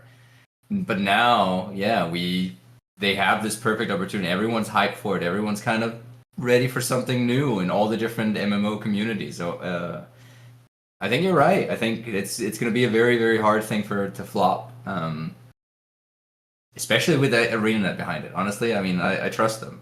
Out of all the developers out there, I trust them to create an actual really fucking good MMO. I think it would actually be impressive if they managed to fuck it up that badly. Like, it would be like, wow, that's crazy, right? Like, if they may have, so I think you just log into Guild Wars 3 and it's actually just like a political simulator, and it's just, yeah. I think though, like all politics. Hypothetically, if it were to flop, I think it would be even more catastrophic now, given that they seem to be self-publishing this, right? Self-publishing, but like publishing without NCSoft backing them. I did see some people talking about this, but I will be I won't honest. see the logo anywhere. I didn't but dig into it. No. Like, people were noticing like a lack of NC branding, but I'm pretty sure NC is still in the picture. Because again, like this article that we just read, it is ultimately like the comment that was given there is from an NCSoft, like an NCSoft warlord. Yeah. Yeah, this I think. What did happen with I think that? I said it was from the Aeon 2 producer, but actually, that was slightly wrong. I think more specifically, it is. Yeah, that was a quote from specifically the NCSoft chief business officer. So, like, they're definitely still in the picture, right? Like, for sure. I don't know what to tell you. I thought the NCSoft just like fully owned ArenaNet. That's what I. Yeah. I mean, like, they that's how it is. NCSoft owns ArenaNet. Yeah, they own Guild like they Wars may 2. kind of be doing things mostly themselves with publishing and stuff, but I think by the end of the day, they're still owned by NCSoft. I think. Okay, Yeah. I may have it. And even the original Oopsie, of course, came from a NC shareholder meeting, if I'm not mistaken. Right. Yeah, that's true. Where they're saying that they're working on it. I remember that. Oh yeah, Guild Wars 3. Yada yada. Whoops. Was that 2 years ago? Whoopsie. It's actually crazy how that I felt very bad for ArenaNet there. They got trolled. ArenaNet got trolled there. Like, they were cooking all this time, and then they were not even close to ready to confirm it, and then it just gets leaked. And not even leaked by like one of their own devs. It was leaked by like a random suit. That's crazy. Yeah. No. Here's the even funnier part about all of that. The funniest part about all of that is that even after that was obviously leaked in the shareholder meeting, there were still people that were like, "It's not Guild Wars 3," and I loved watching social media and people being like, "There is no way on earth it will ever be Guild Wars 3," and then I'm just like looking at the shareholder meeting minutes, going, "They literally named it there." You think it's not that? Still, you only had 70% bet on this. Yeah, he said 70%. He still said 70%. Like, I had to be conservative, okay? I was worried because you never know. They could have just nuked it after the shareholder meeting. But But no, there were all these people that said there was a 0% chance. Those are the people I'm concerned about. 70%, you know, I gave it the majority. But there were people that legitimately believed there was no way that this was ever happening. And I kept seeing all these comments like, man, I'm so excited for them to announce the next Guild Wars 2 expansion. Where are those people? Are they okay? What's going on? I can get it though. Like if you're really attached to Guild Wars 2, right? Like it's like your comfort game. It's like you log in every day. It's like, you know, when you want to chill, you can play Guild 2. Like I freaking love Guild 2 as well. Well, same. I'm also Yeah. excited for like something new though. But I can get that some people they just want to keep playing what they've been playing, right? But again, I think they did a pretty good job having that announcement yesterday, where they very much confirmed that they intend to keep supporting it for many years to come, right? 15. That was a wild quote, right? It's a wild. It's a weird, like Grouch very drops it. specific 15 number. years. 15 Yeah, like why 15? years. Like, well, it why was not Time to 20? put the count wasn't 25. it the next 15 years and beyond? Yeah, I and think it he was, said wasn't more. it? 15 years and beyond. Decade of Guild Wars 2. Yeah. We shouldn't misrepresent it, but like I think it was pretty close to that, though, wasn't it? Like, Yeah, well, I think that's a good paraphrasing. Yeah, we're playing it in the Misquote retirement them. home, gamers. Let's Yes. go! I mean, I'll still be there. I mean, even if Guild Wars 3 is like amazing, like I'm still attached to Guild Wars 2. I'm still gonna log in. Like I'm still gonna be there to like, you know, like craft legendaries and stuff. Like I don't know. I don't see myself ever fully walking away from it. I'm like too attached. And like we said, like they've talked a bunch about how the games are all gonna be very different. So I think there'll be plenty of reasons to like stick with Guild Wars 2 and return to Guild Wars 2. But yeah, I'm gonna be one of those players that has multiple homes, right? Like they said in the video, like whichever one you call home, I'm gonna play them all. Hell yeah. I have to read this comment. Okay, not to derail too much, but I have to read this. Check this out. This is from a non-Guild Wars 3 enjoyer. Decision making is in a pretty bad spot. Last 3 X packs had nothing meaningful to it. Weapon mastery spears and 4th round of elite specs were cash grab selling points. HOT, POF, and EOD specs were over-nerfed in favor of VOE specs. SPVV and World are worse than ever. Balanced team clearly have no clue what they're doing. Storytelling post EOD is horrific and fillers at best. If you're excited for Guild Wars 3, chances are you are a consumer NPC. Consumer NPC. Wow. That somebody got really hurt by something. Yeah. Oh, I jeez. love those expansions. Yeah, I had a good time. Yeah. It's Gotta okay. count Look, on I'm that. still Well, having a good right, time. qualities in any It of sounds like you're expansions. admitting you're a consumer NPC. Yeah, maybe I am. am a consumer NPC, but it's kind of fun being a consumer NPC, I guess. That's gonna be the Hall of Monuments title. Not God walking amongst mere mortals, Consumer but NPC. Consumer NPC. Yeah. Please. One of the monuments will just be like a giant wishing well. You press F and it says how much money do you want to put in, and then it directly connects to your PayPal, and then you just put money in it. Yeah. That's how And they're then going to fund your the game. consumer rate goes Yeah. up. That's how they fund the game. They don't need a sub fee, don't need a cash shop, just throw money into the well. That's what needs I to heard be there was a done. quote about monetization in that IGN interview, wasn't there? I was actually Yeah, watching was this right there? Oh. before time. Colin, Yeah. dude, Colin took the opportunity to just nuke the games industry. He said, yeah, no sub fee, but more importantly, he said battle passes suck. My king. Okay, Yes. that's what I'm talking about it. Hey. Very, very based, right? Like he was like, yeah, battle pass, basically a disguised sub fee. So yep, no battle pass, trash in Guild Wars 3. It feels good. The man understands. Let's go. Yeah, that's good. I like that. I Consumer love friendly. Colin. He's Very such, nice. I mean, he's such a vibe. He's always been. Base. He's Go. good at hyping people up, isn't he? Like just I mean, he is the original hype train. yeah. The train himself. He's just All entering aboard? the scene. Wait, Amazing. what would you say that your hype meter is at right now? Where are you at? Or- Everyone. I'm like Still feels the a way away. That's true. I'm like beyond though. Like I couldn't sleep the night of the announcement. Like I was just like in my bed, just like Guild Wars 3, Guild Wars 3, Guild Wars 3. So for me, it's like it's like the meter is a little broken at this point. I'm kind of waiting for the moments where my head cools down a little bit. But I mean, I'm like so invested, right? I've been playing since Guild Wars 1. Like streaming Guild 2 is my job, so it's like extra exciting, right? Even if I wasn't streaming it, I'd be excited. But it's You do like, it for the money? Well, I mean, it's also the Consumer content creation NPC. opportunities, clearly, right? Like there's some, like you said, there's something for us to talk about again. Yeah.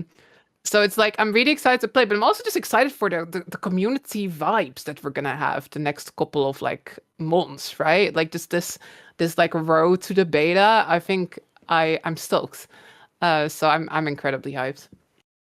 I think you described it really well by saying the meter is a little broken, because I kind of feel that same way. I'm having a hard time really picking a number on a scale of 1 to 10, because it's definitely thrown like some thoughts and some feelings out of whack. Like I was mentioning earlier, of like maybe I'll drop Guild Wars 2 now and just be hyped for Guild Wars 3. Like it's a concrete feeling that came from being very, very, very excited about a new game release. Like I'm there. I'm super hyped, but I'm having a hard time really calibrating the meter. Because I don't know what to be hyped for yet. I'm just going over all these little details of like what is the thing that most excites me, and I think it's the mystery of it all. Like I think it over time, 12 or 13 years of Guild Wars 2, you know, like the magic, the mystery, the adventure, it kind of becomes same, and we know the details of the world. We start to know all the intricacies of the gameplay and whatnot. There's a certain level of just mystery added to every single thing that is a new game, whether that's the lore or the gameplay or the joy of movement or whatever we can put a finger on. That just gets me super excited about uncovering that mystery, you know? Yeah, no, I completely agree. Yeah. And, you know, another thing that is really exciting, I think about Guild Wars 3 specifically, is that there are going to be beta events and probably like a beta weekend, but it's not going to be like a full beta, almost certainly, or at least I hope not. Like one thing that I think kind of sucks about a lot of more modern projects is that they're kind of solved day one, right? There's not a lot of mystery because they've been in you know, early access for like a year or even 2 years or something like that. And that actually sucks if you think about it. It's like the whole fun of a lot of these games, especially RPG style games, is completely uncharted territory and everyone's experiencing it for the first time at the same time. That's like a huge component of it, I think. So yeah, like the fact that Guild Wars 3 is not going to be that way is pretty hype. Yeah, there's going to be a beta, but it's probably going to be a lot more akin to how Guild Wars 2 was, guys. There wasn't like this long, Like the beta weekend. long, you know, 2 year, like 1 year continuous beta event. It's going to be a lot more contained. Yeah, it's just I think almost just with Guild Wars 2, that's the hype for that game is so ridiculous. Like I assume that not yeah. everybody in the chat was there, but like the hype going into that game was wild, right? Like I remember they had to stop selling the game because the service just couldn't handle all the players that were coming in. And I feel like that's something we just haven't felt in a long time. Like even with like, you know, some of the expansion launch, there was of course hype and people were very excited to log in and stuff.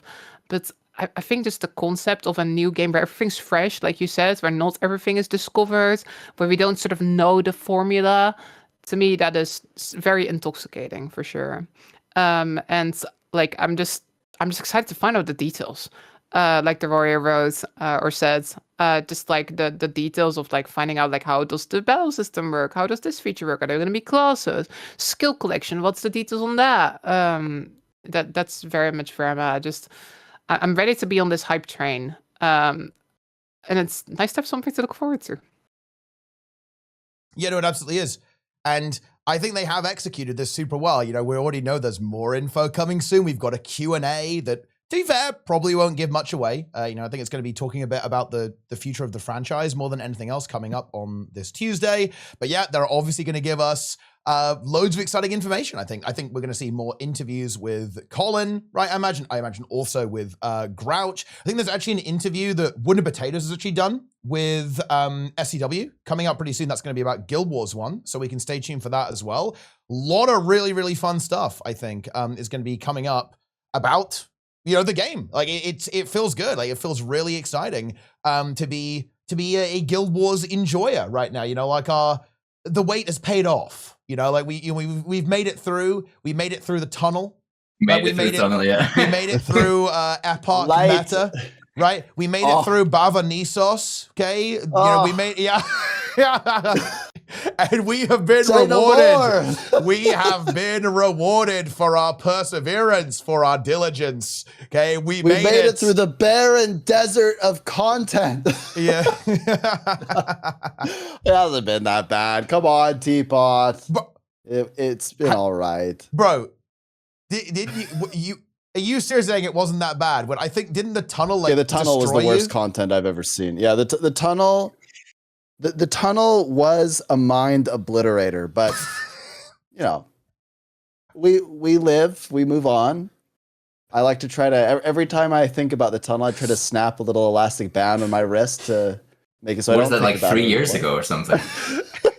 It's a long and somehow it still comes up.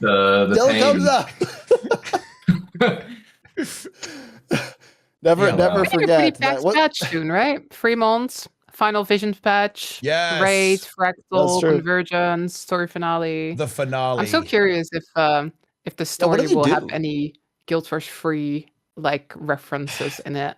Right? I would kind of hate if it does. Like all of these theories that Blocks is gonna like turn back the clock or whatever. Like I don't want to see that.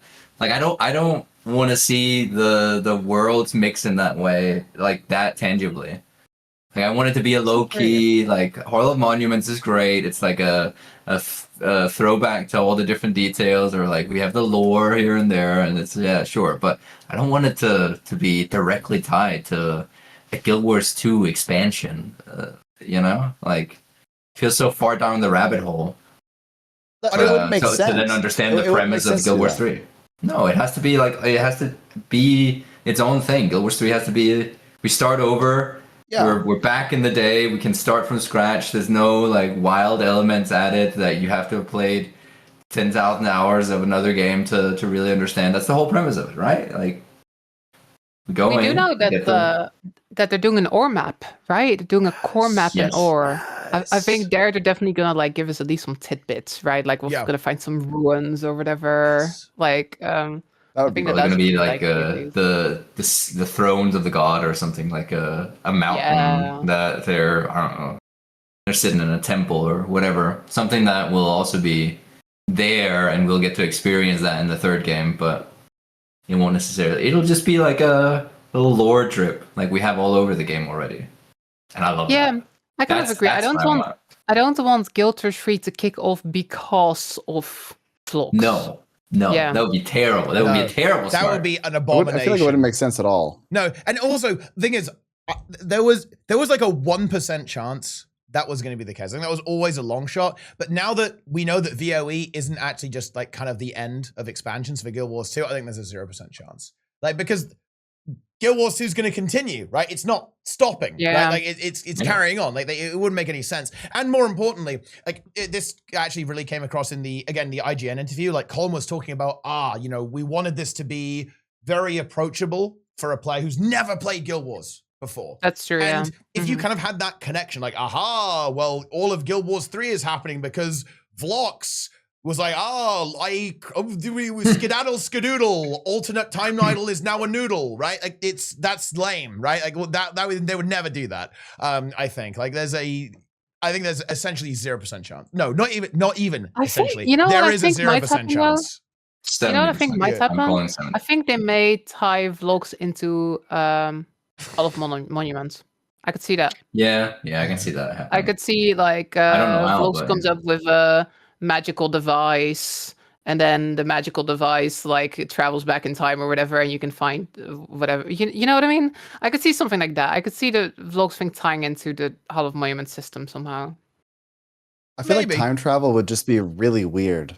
Like, Yeah, I don't that know. would be so Because the dangerous. second they open up Yeah. time travel, We already have the fractals that feels a bit Yeah. like time travel-y, and they've had to close that loop multiple times by saying like, "Oh yeah, you can't change anything in here. Don't worry."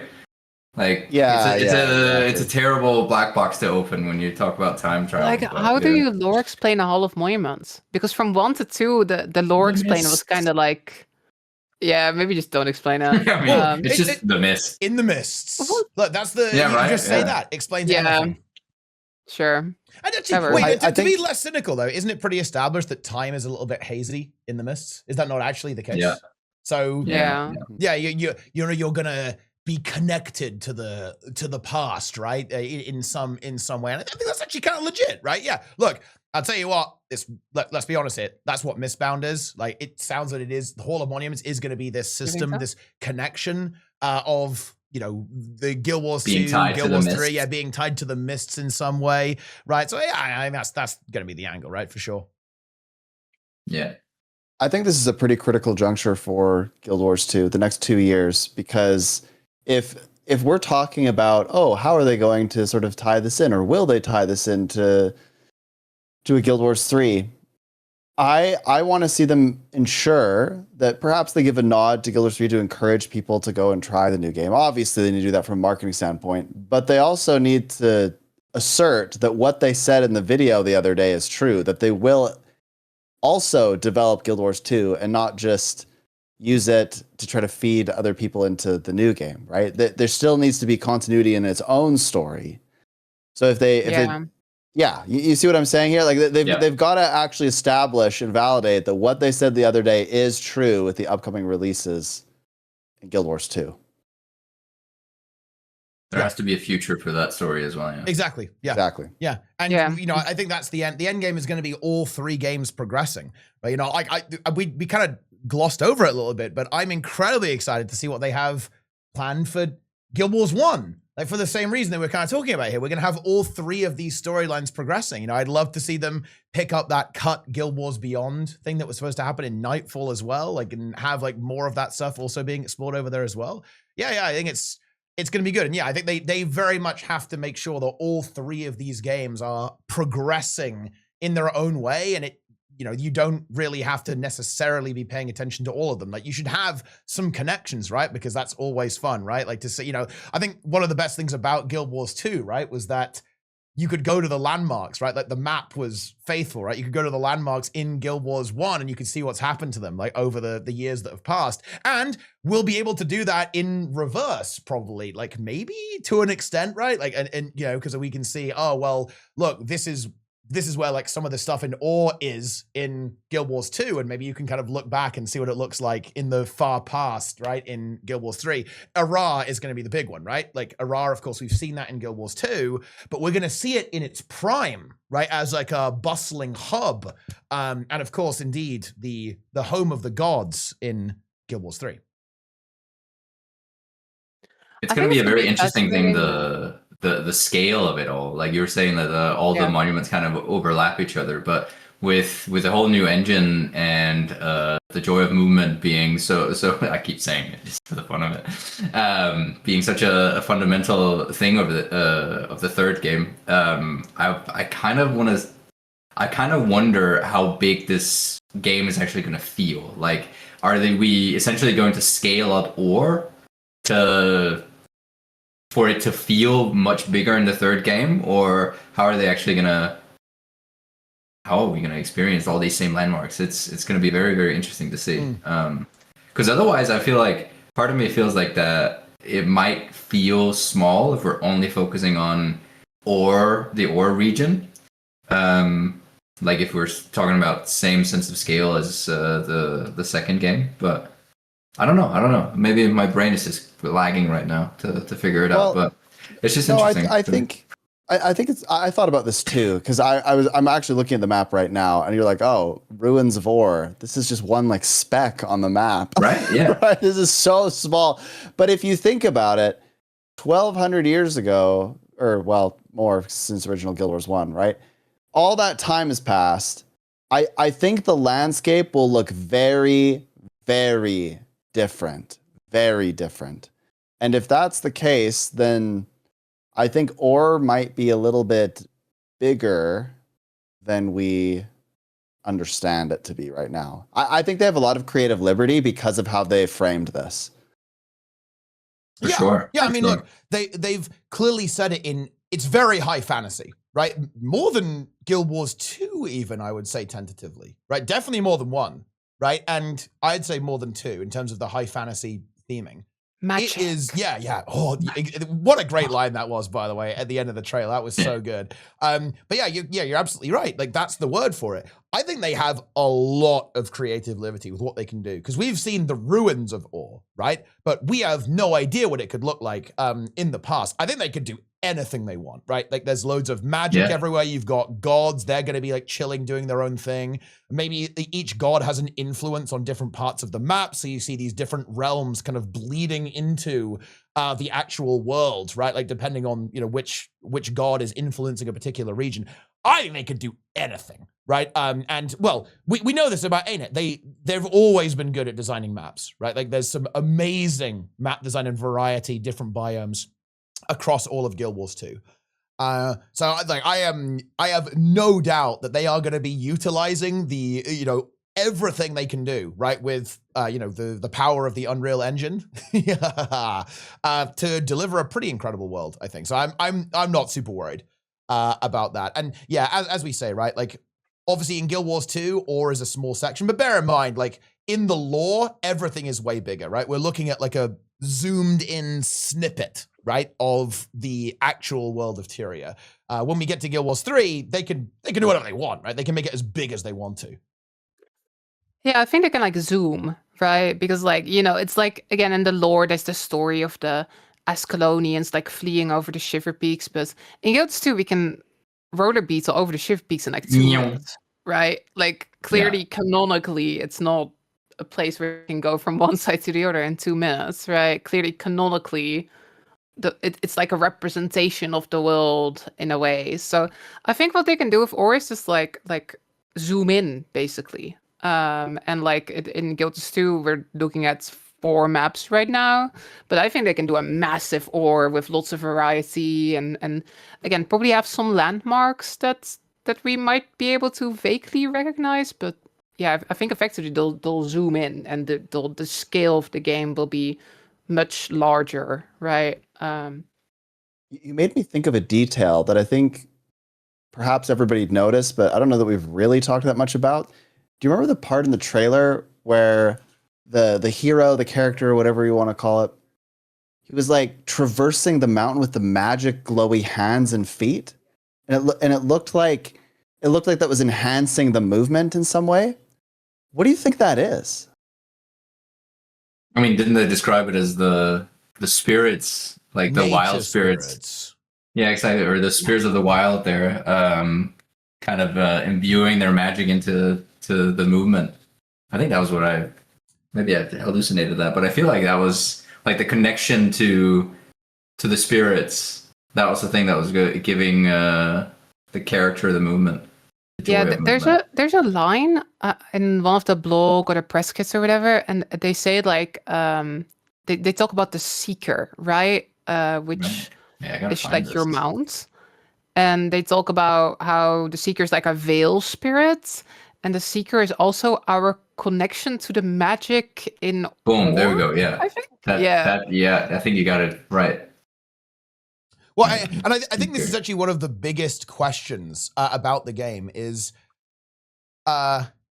what's going on with how your character has abilities, right? Like, because there's this whole idea of like, have the gods given mortals magic yet? Like, how was that going on? Like, how are you going to get your abilities? What does the class system look like within the context of the lore? It's very, very interesting to think about. Of course, like, it's all completely baseless speculation as of right now, but like, are you gonna see such a strict class setup as, oh, you're a monk, you're an elementalist, you're a warrior, you're a ranger? Is it gonna have a little bit of the Guild Wars 2? Can you blend them together? Can you blend more than 2 together, right? Like, there's there's a lot of potential there to do that because I think a lot of people would like to see that kind of multi-class coming back, right? From Guild Wars 1. It's, I think, a really popular feature of that game. And, you have all of the gods there. Maybe you can be imbued with their magic. Nike actually had a really good idea. And I think his idea was almost like the PoE skill tree where you can kind of blend all of the blessings of the gods together into your almost like own custom class in a way. And that's definitely a little bit out there because obviously classless is, I think, pretty polarizing for like a kind of build your own class, more classless approach. I actually really like it. It's another thing that I really liked about New World. But again, I think that's actually a very polarizing issue, like, because I know some people really don't like a classless system, but I don't know, like, what do we think about that? People want to select their Elite or Necro Fire or Wizard? whatever, Yeah, Fire Wizard. Death Knight? They want that. I don't know. Part of me really wants it to be classes as well. I think there's when you're talking about like the whole skill collecting aspect of it. I think Guild Wars 1 had a really interesting take on it, where obviously you have the dominant first class and then a secondary, whatever. I think if we just go full freestyle, that would be a really interesting new take on how to build craft in Guild Wars. Yeah, but maybe that's a bit of a risk because everyone wants their Necro. They want to select Necro on the start screen, I don't know. I found the quote, by the way. A Veiled Spirit who serves as your mount and your direct connection to the magic of ore. Yeah. So it's not really like it's not really God related. It's completely tied to this Veiled Spirit. That's why you see also like the hands of the mount are also glowing the same color as the character. Yeah, sorry, that was just going back because I just wanted That's to find kind of cool. It means we have like some special connection to a little creature that follows us around, or is it simply just a little spirit? That's kind of neat. That's cute. A lot of the concept art seems to be like leaning into this like spirit realm or spirit tone or whatever. I saw all those little sprites or fairies glowing in different ways as well. I think there's going to be a lot of that theme happening all over the place of like where you get the magic is from these spirits. Yes. Preview of Lara's character, by the way, in Guild Wars 3. There's the bear, Coden. The bear.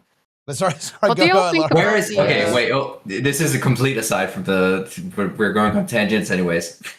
I mean, everyone's screaming for Sylvari. Sure, yes, I love to do that. Everyone's screaming for like Sylvari. Obviously, Sylvari is not going to happen, but we are kind of missing that like niche of having an elven character, right? We have the small people, the Asura. We have the humans, the common, and we have the big beastie Coden. But we're missing that little niche, like the people that really want to play an elvish character or Sylvari. And I mean, part of me thinks that there is going to be a fourth race, simply because of the tapestry showing 4 characters.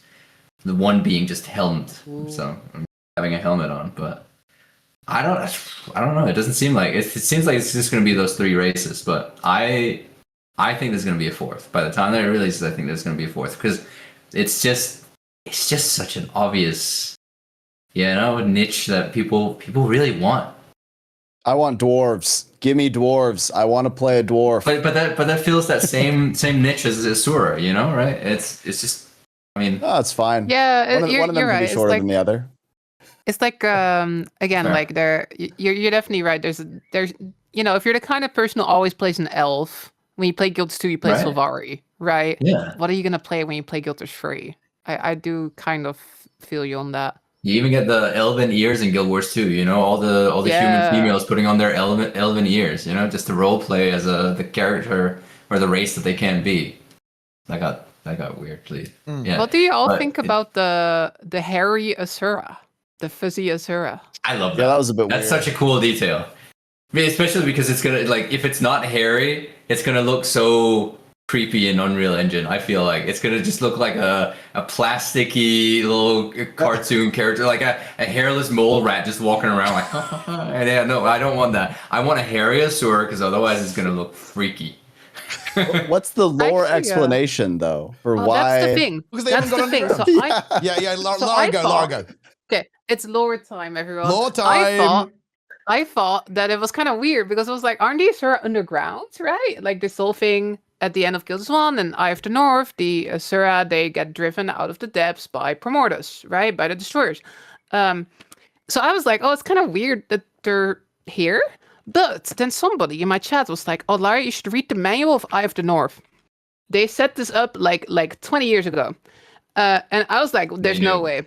So I went to read in the manual of Eye of the North. It's somewhere here. And it says, genuinely, it says, it has been centuries since the Asura were seen above ground. There you freaking have it. We're 12 centuries back or something like that.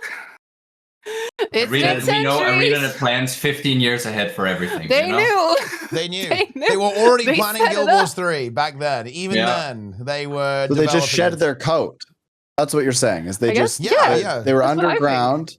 They were They went above underground, ground, they and then they lost went the hair. underground, and they shed their coat. Yeah. They became bet less that it furry. was not going to be Guilters free, and then they had to shave their heads. That's what happened. True, actually. Did they slug as well, though? That's the question. No, but it makes sense. Oh, no. We were actually going on a whole lore thing yesterday, and somebody pointed out something in the core game of Guilters 2, where there's like an ancient Asura ruin, and there's like a text you can find, like a description that reads like, this must be from the time that Or was still a thriving nation. And I was like, holy shit. They freaking knew. They probably didn't know, but it The works out signs have been there all immediately. along. This is not a retcon. They have been intentionally meant to It's not a meaning to do this retcon. all the It's time. actually No. established. Like it's very Yes. hidden, but it is established that at some point they were above the ground, and yeah, so they can do it. There's no retcon going on there. Yeah. They also, I was amazed at how they wrote the Kodan into this. Like, did any of you notice this? It was in Apparently, Jan Wells, wasn't it? there's Right? in Jan for Wells, Yeah. there's like a line where they're like, yeah, some of the Kodan went to Or, and we all like just kind of moved on.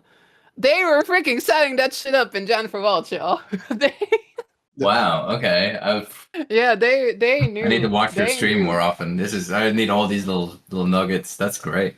That's all of them. I've got nothing else, unfortunately. Oh, yeah, well, Maybe I'm sure you'll soon. find more. I believe. Yeah, you. we'll figure something out. It's hidden everywhere. They've been planting the seeds for 20 years. Yeah. Yeah. On the playable race thing, we were talking earlier about scope. I feel like this is the same thing, right? I think one of the things that's probably the biggest development hurdles for ANEP is that every time they want to make a new armor set, it's got to work on every race, and that's probably pretty painful, to be honest, right? And they've got to do all the voice lines for every single type of character that you can be. That's probably pretty brutal, to be honest, to make sure it actually all works. So I think limiting the number of playable races probably makes sense. I'm kind of with Deroir on it, though. Like, 3 feels like 1 too few, right? Like that's like 4 would kind of make some sense. Like, kind of chop it down a little bit. And also notice, keep it a bit more humanoid, because for example, Coden, right? In Coden use the Norn animations, don't they, right? In Guild Wars 2, Two Worlds. Yeah. And I think that's probably going to make it a little bit more streamlined, right? Like they're very humanoid. So sorry, Char lovers, because Char, I think, is like very distinct from the other characters. Then yeah, there might be less potential for that. But I think you're right about the elves and maybe the dwarves too. That's probably because they're very humanoid, right? So they're a little bit easier to work with in terms of like skinning and stuff like that.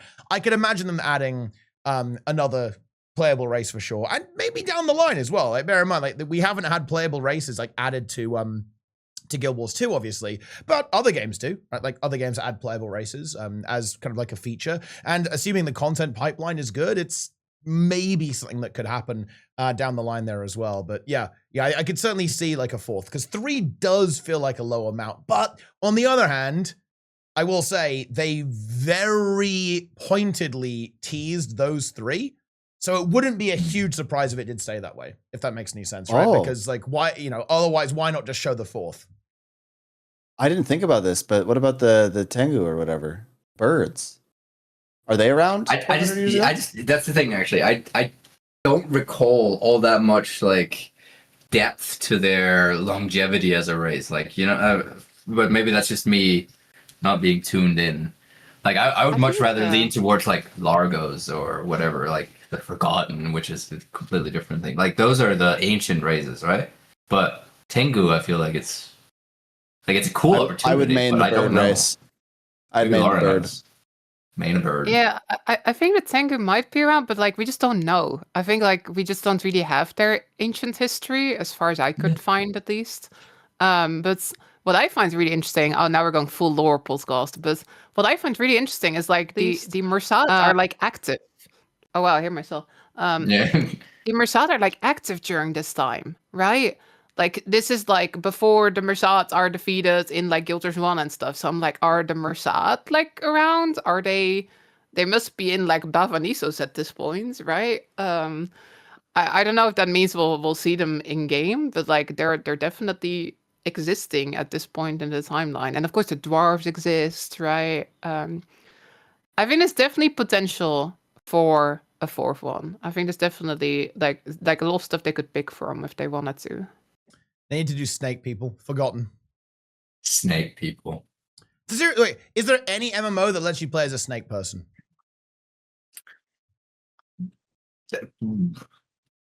Let's Google Can't this. think of one. Is there any Exactly. snake? Something about retail WoW. Does retail WoW have snakes? You can't be a snake in retail. Well, I don't think I've ever seen a snake. I mean, there are the people, but they're not really. Well, I don't think you can play as a snake person, but there are snake people, but they have legs. You know, they're like snake upper body. You know, then they have legs. They're from BFA, I think. But you can't play as them. The Naga, they say in World of Warcraft. Or the AI you can't play as a Naga though. Yeah, that's why we don't trust the AI. Doesn't make any sense. Yeah, nice AI slop. Yeah. Oh, I hate to break this up, but we just got a raid from Annie. So I think there's a bunch of people Hello, outside Annie. the Guildverse bubble as well watching now, right? We've been talking Wow. about how They're taking over the Guildverse chat. free. Yeah. Welcome everyone. Really appreciate the raid. Thank you. But yeah, like I think that's the hype thing, right? Like I think so many people also outside of our little bubble are paying attention to all of this. I've seen so many like also just like content creators from other games pay attention. We were talking about like people seem pretty positive during the reactions and stuff. I'm just even, feeling like, very these intimidated by this riot emote. I don't know about you. Are you seeing this? This is pretty scary. I'm glad they're not being intimidated too. chained together. It's clearly designed to be chained together, but there's only one of them, right? Like they're separated by some word. This is pretty scary stuff.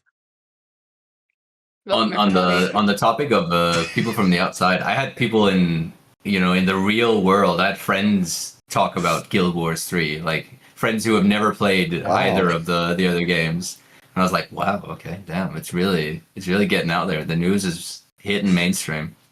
I had a bunch of like Final Fantasy friends who don't, right? They play Final Fantasy. I had a bunch of those be like, "Oh, hey, did you see the announcement?" I was like, "Yes, Yeah. I've been living this announcement." I am Right. Yeah, no, 100%. Like, there's so much buzz going on around. I had a bizarre situation after today. Like, I was talking to someone in chat, and they just randomly said, "Okay, oh, you need to have me in brackets Nerd Slayer on TeaTime." And I was like, "Wait, what is happening here? Like, since when do you have like a random anonymous account?" I was like, "Am I being trolled here?" And he DMs me on Discord. I was like, "Wait, it's him. He was here the entire time on his secret secret Twitch account." Okay, yeah, it's really making some serious waves. I'm really impressed actually by the communication from Arena. And look, we've been saying this for a while, right? Like, people do want a new game, right? People want a new MMO, right? Like, the current ones are great. They're all good. Like, I think many of us have played, pretty much all of them, right, in our time, right? Like from here and now.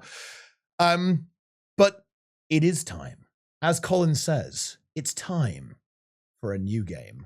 And that game is Guild Wars 3. There's something else really special that's happening right now too. It's completely reinvigorated players that were starting to kind of lose interest.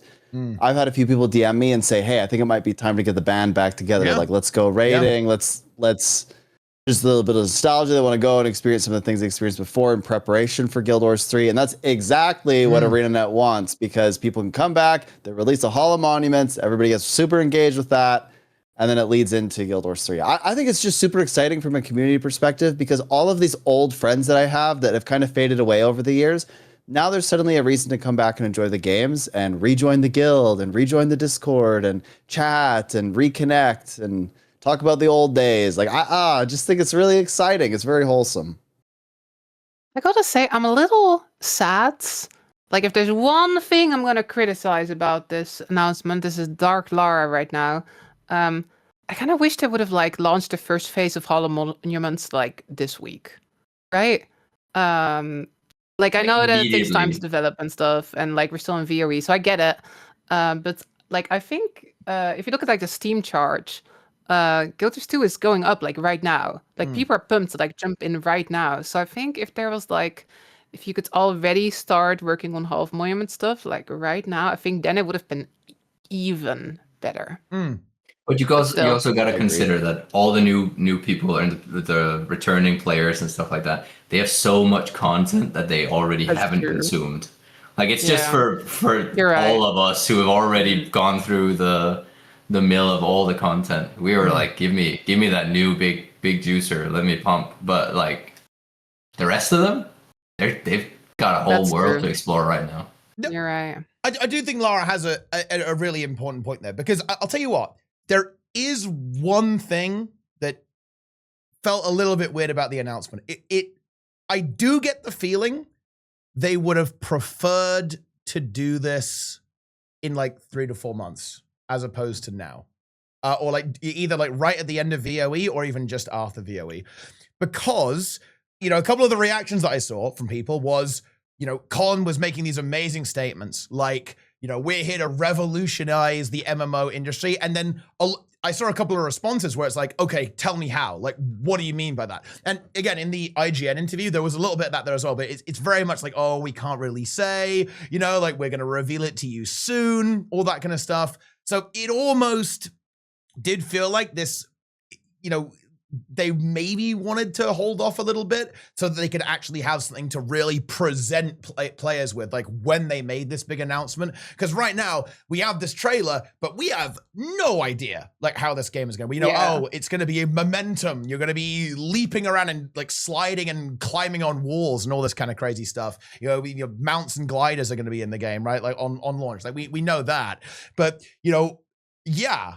It would have been interesting. It could have been maybe a little bit better if we had a bit more to chew on in terms of like, okay, what big ideas, like, you know, top level big ideas.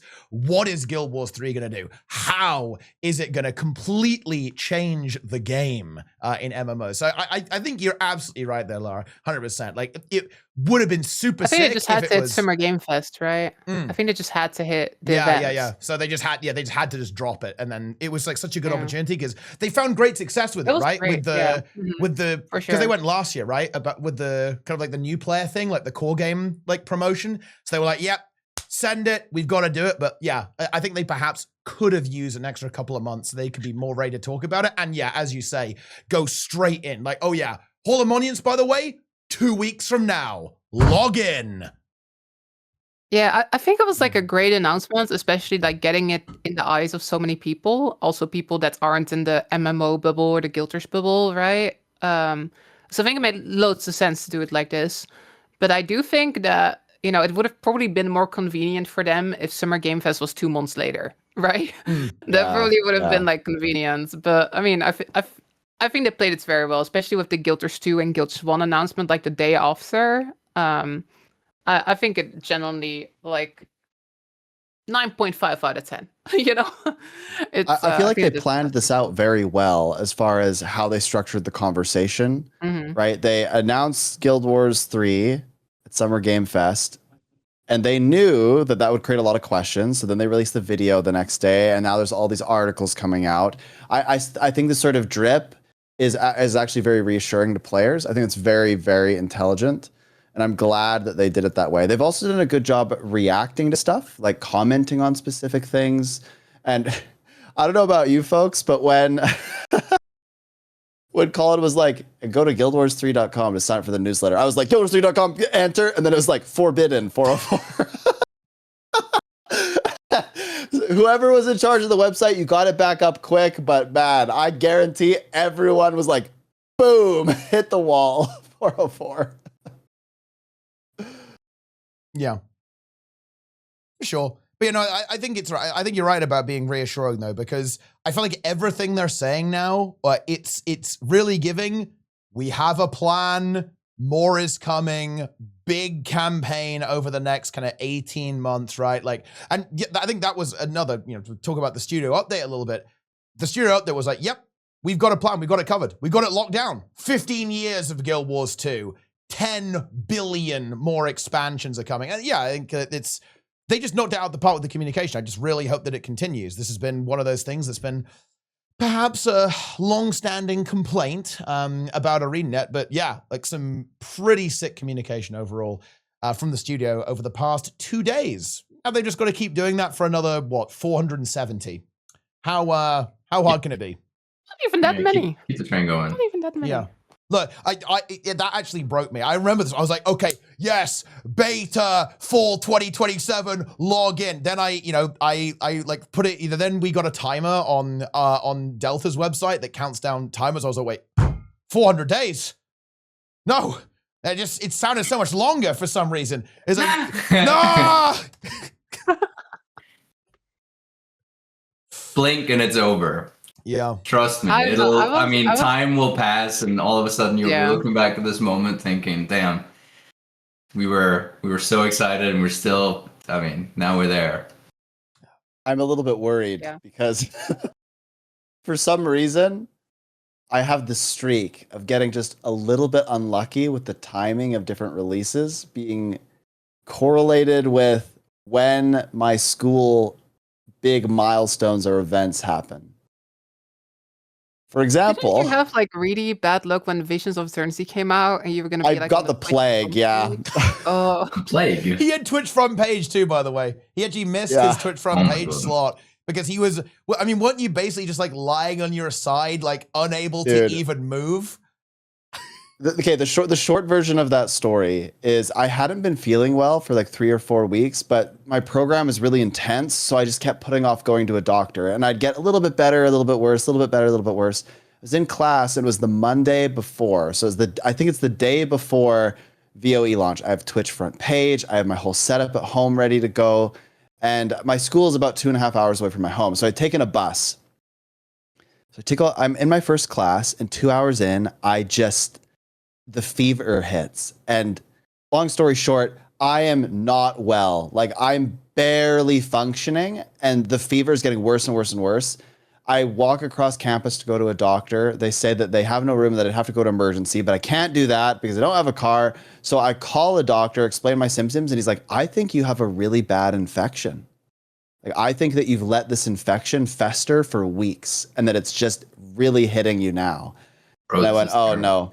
So he writes me a prescription for antibiotics, but of course that's not going to like immediately work. So I'm sitting there, I go to my next class, and the fever gets, I don't know if any of you have had a fever this bad, but it gets so uncontrollably bad that I'm like delirious. Like I have to leave the class, and I just sit there in pain until I catch my bus.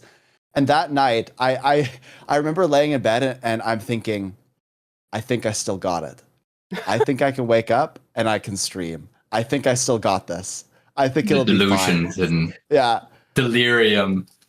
And then 1 a.m. hits, 2 a.m. hits, 3 a.m. hits. The fever will not break. And I am in just extraordinary pain. And that was the moment where I think, I don't got it. I don't think I can do it. I can't stream. And so I went to bed and I woke up like in a complete puddle. I had just sweat the whole thing out, and it was still going. So I didn't fully break it, but I just sweat the whole night. And then I was in this like state of delirium with Teapot's stream on, and I could just hear him enjoying VOE as I let the front page go into the mist. It was terrible.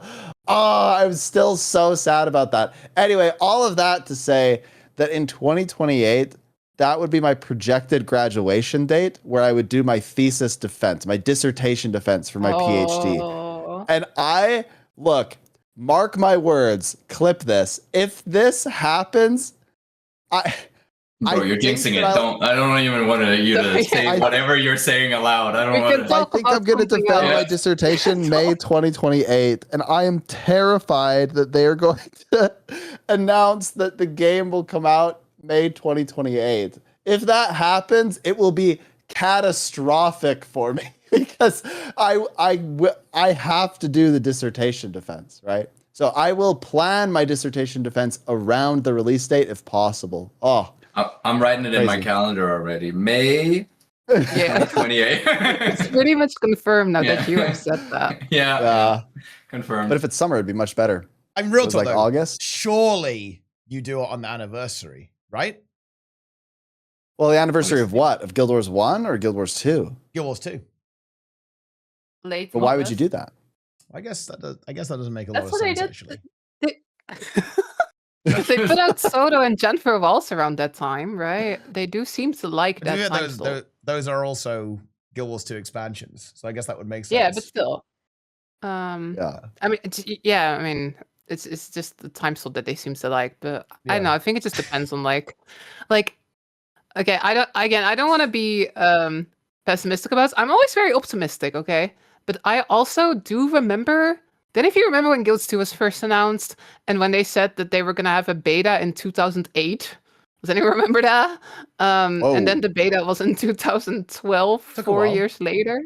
Part of me is like, I kind of expect it to slip back like a couple months, and that's fine. Like I'm already braced for that. Like if the beta is early 2028 or whatever, like it's fine. If I don't mind if that happens. 2030 release. Please no.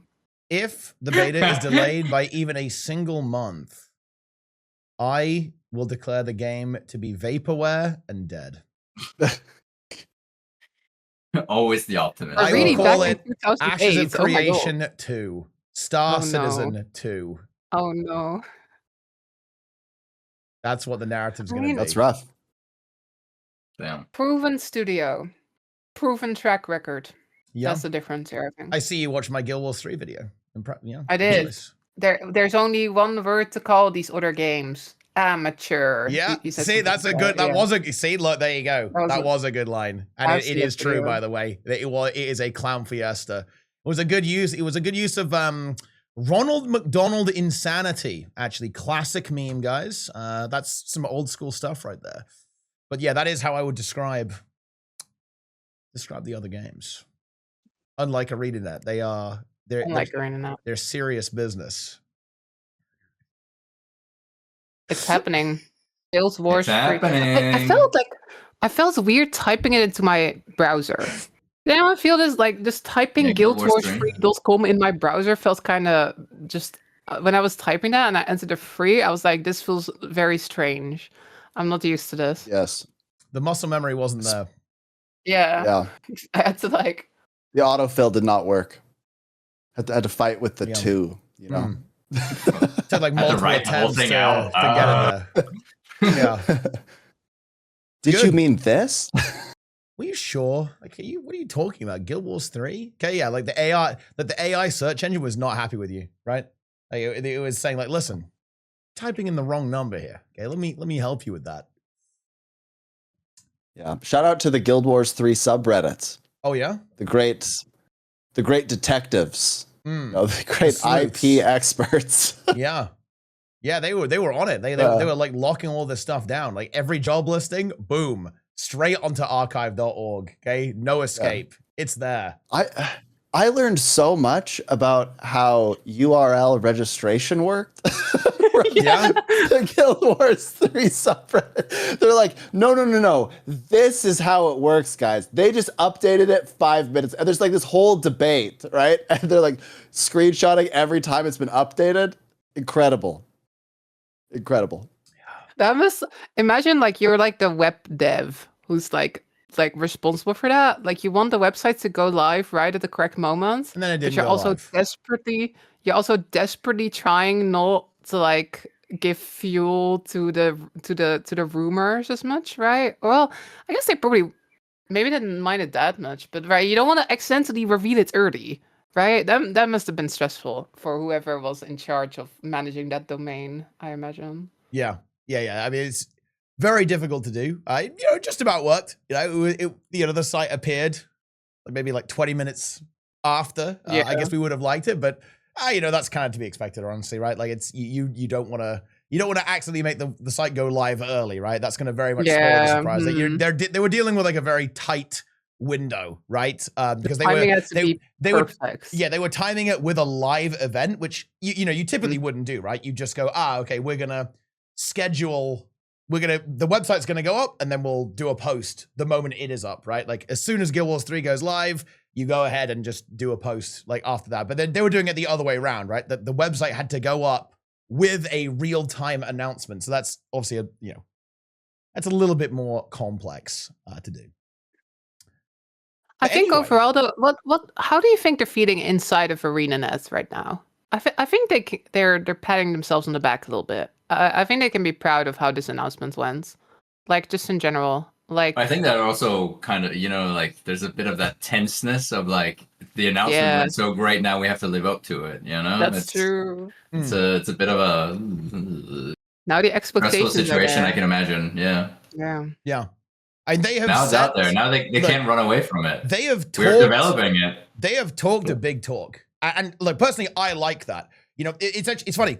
One of the comments that actually kind of upset me in a way, actually, about Guild Wars 2. It rubbed me the wrong way a bit. Was when they described themselves as a small, scrappy studio, and I know what they meant when they said that, but I was like, hold on, no.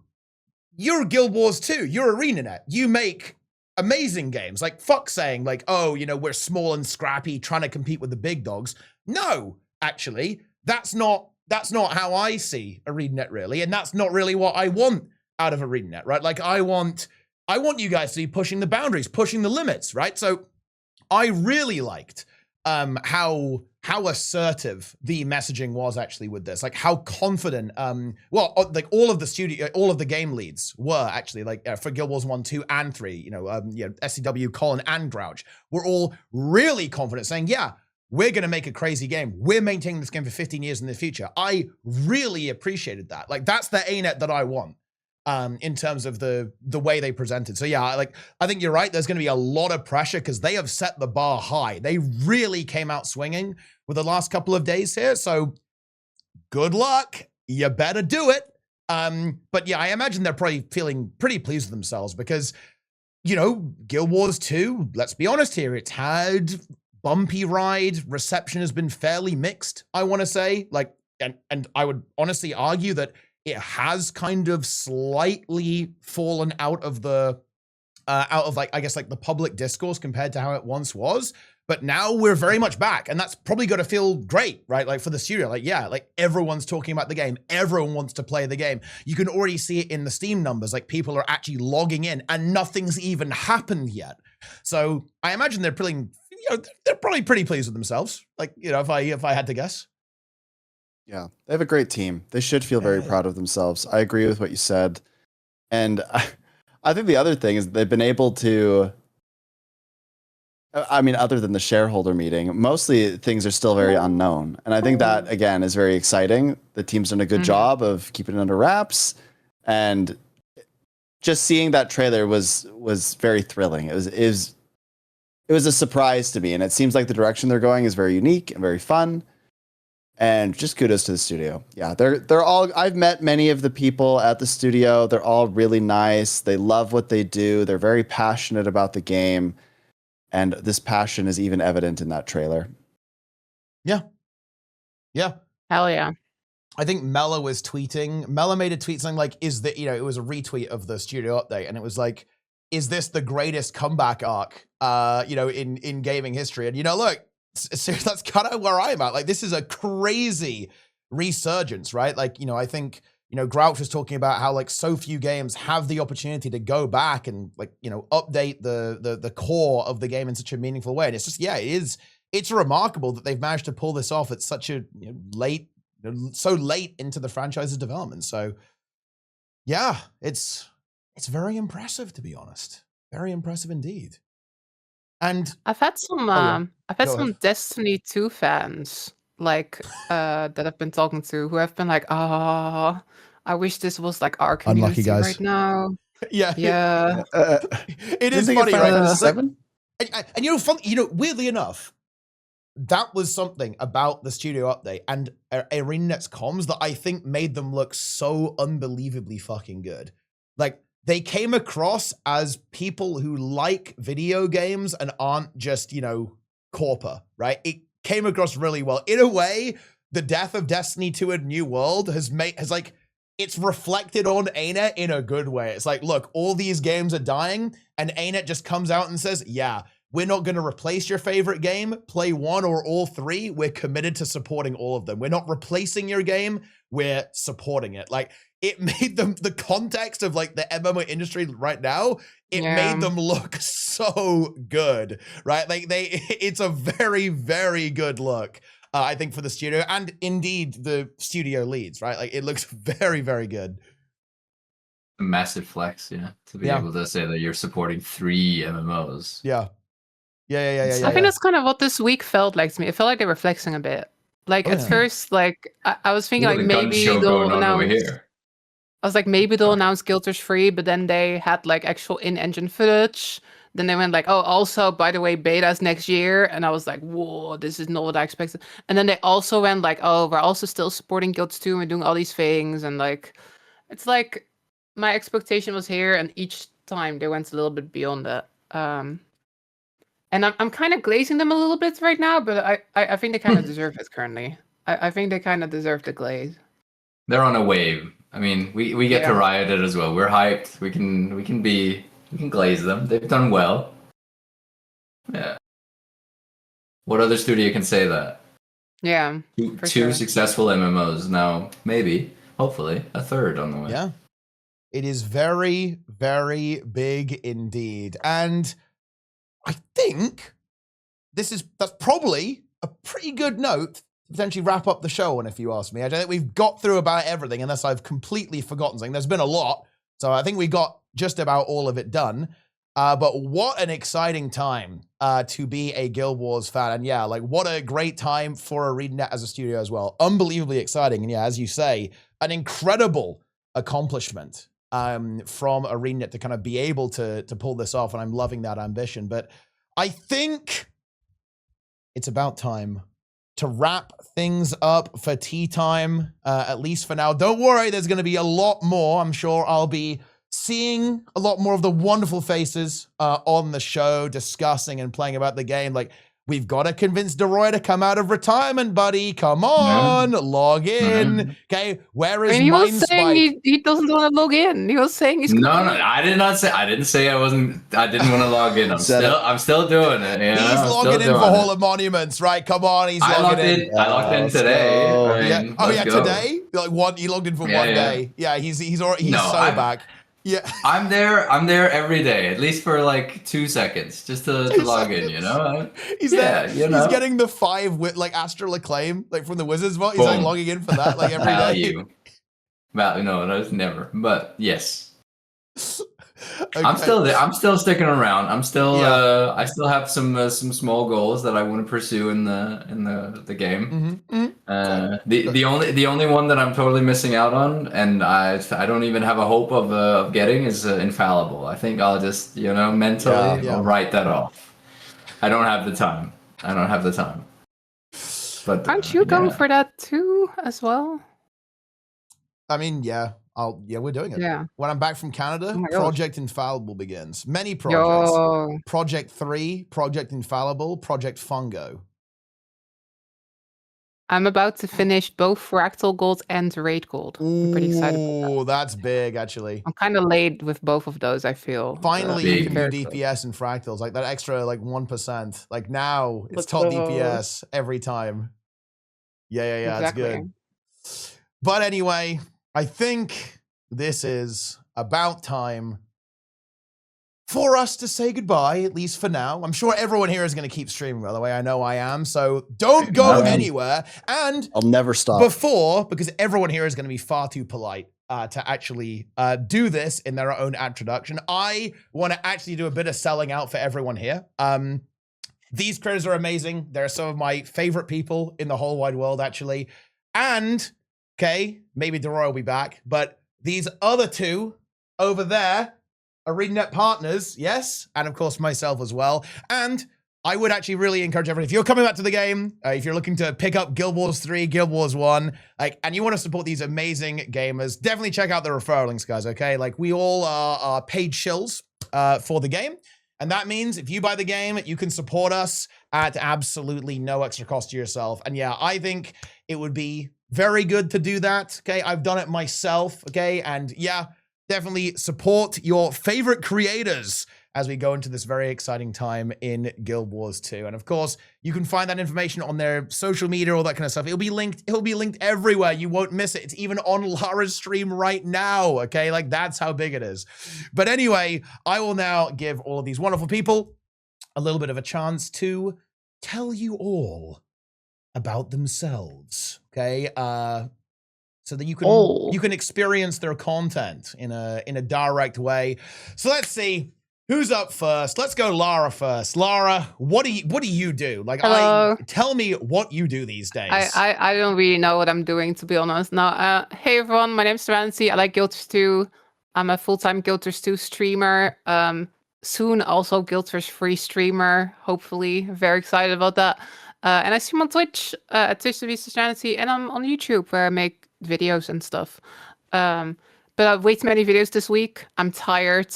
But you should go watch all of them. Totally. Yeah, hype. Yeah. Thanks for having me on the show. Appreciate it. It was fun. That is, it is, of course, our treat, our pleasure to have you in the mix. Next up, it is Sneb. Hi, I'm Sneb. I guess I'm most well known now for wearing this slug mask and covering my body. Put it on. Yeah, I can't with the headphones. Put it on. I'm most well known for that, I think. One of the greatest Guild Wars 2 clips of all time. But I'm also known for hosting a community called the Skane Gang, which is where we help unite players into teams for instance content like raid encounters and fractals and those sorts of things. And we're just kind of a cool community. You can find me at twitch.tv/snebsor. Same on all socials, YouTube, etc. And then the Discord is discord.gg/skanegang, which is SKEINGANG. And you know what? Last night's stream was really good. So you got to check out my stream today because, yeah, yesterday I had my wife guest host. My kids came in and did show and tell for half an hour. It was very wholesome. Oh, and I'm also very well known for the term double dragon, which you'll have to figure out what that means on your own. Yeah. Well, yeah. It's a long story. You can go check the VOD to hear that story as well. I don't know what that means. Wait, you don't know what double dragon means? No, and I'm not sure. Yeah, I was about to say the exact same thing. I'm not sure I want to know. Yeah. Yeah. Well, I'll tell you after. I'll tell you after. It's too spicy for the YouTube VOD. Is it with the sponsor? Wait, no. It's kind of a sponsor. I would not describe it as a sponsor. A host, maybe. Let's move on. Yeah. Let's move on. Oh god. As soon as it's gonna get a little crazy. But anyway, next up, of course, is Deroir, who will detail to us his return to content creation, the return of Mind Spike, perhaps, in Guild Wars 3. Hype time. Hype time, yeah. Everything's coming back. In May 2028, we're starting again. Yeah. Oh no, not May 2028. Yeah, no, I don't really create anything, so go follow the other guys, you know? I'm a hard-working man now. I only create the things that I get paid to create. I love being a creative, but it's not Guild Wars 2 content. So if you want the hype time and stuff, follow the other guys. But I'm always there in the background, you know? I'm playing this game. I'm keeping my ear to the ground. And I can't wait to be back and talk more about the future of Guild Wars 3. Yeah. Okay. Thank you for having me on. It's been a pleasure. It has been far, far too long. And, well, you know, last up, it's me. Okay. And you know what? There's going to be a lot more tea times. You know, like TeaTime has been back. We've done a couple podcasts since the return of a bit of energy. And of course, I'm going to be planning to do this. So yeah, if you guys think there's anyone I should have on, definitely leave a comment down below. I will probably be weekly-ish, maybe sometimes when I have enough time to get it actually organized. Whoa. You said weekly. Whoa. Yo, Oh my God. big Now commitment. you've promised this, and if Oh. you don't do it, we will all be upset in the Reddit. That is true, actually. Okay, then Yes. you'll need the Annie Riot emote again, like if that happens, okay, to like take over the chat. But yeah, like I said, follow the stream, subscribe. Okay, more tea times. They're gonna be on YouTube. They're on Twitch as well. They're streamed on YouTube. Follow social media, and I just want to give a massive thank you to my incredible co-host here as well. This has been an unbelievable tea time. We actually have 8,300 people watching Tea Time live. That actually might be a record, I think. That is unbelievably exciting. I'm really glad that everyone is here to enjoy the show, or at least enjoying the Twitch drops. Okay, like, either works. But there are going to be links to everyone in the description of the video. Definitely check that out. My Twitch bot forgot about Sneb, but you know what? It didn't forget about Lara, so that's good. So yep, click the links. Use the referral links, follow, subscribe to everyone. Okay, that is it. We'll see you all in the mist. In the mist.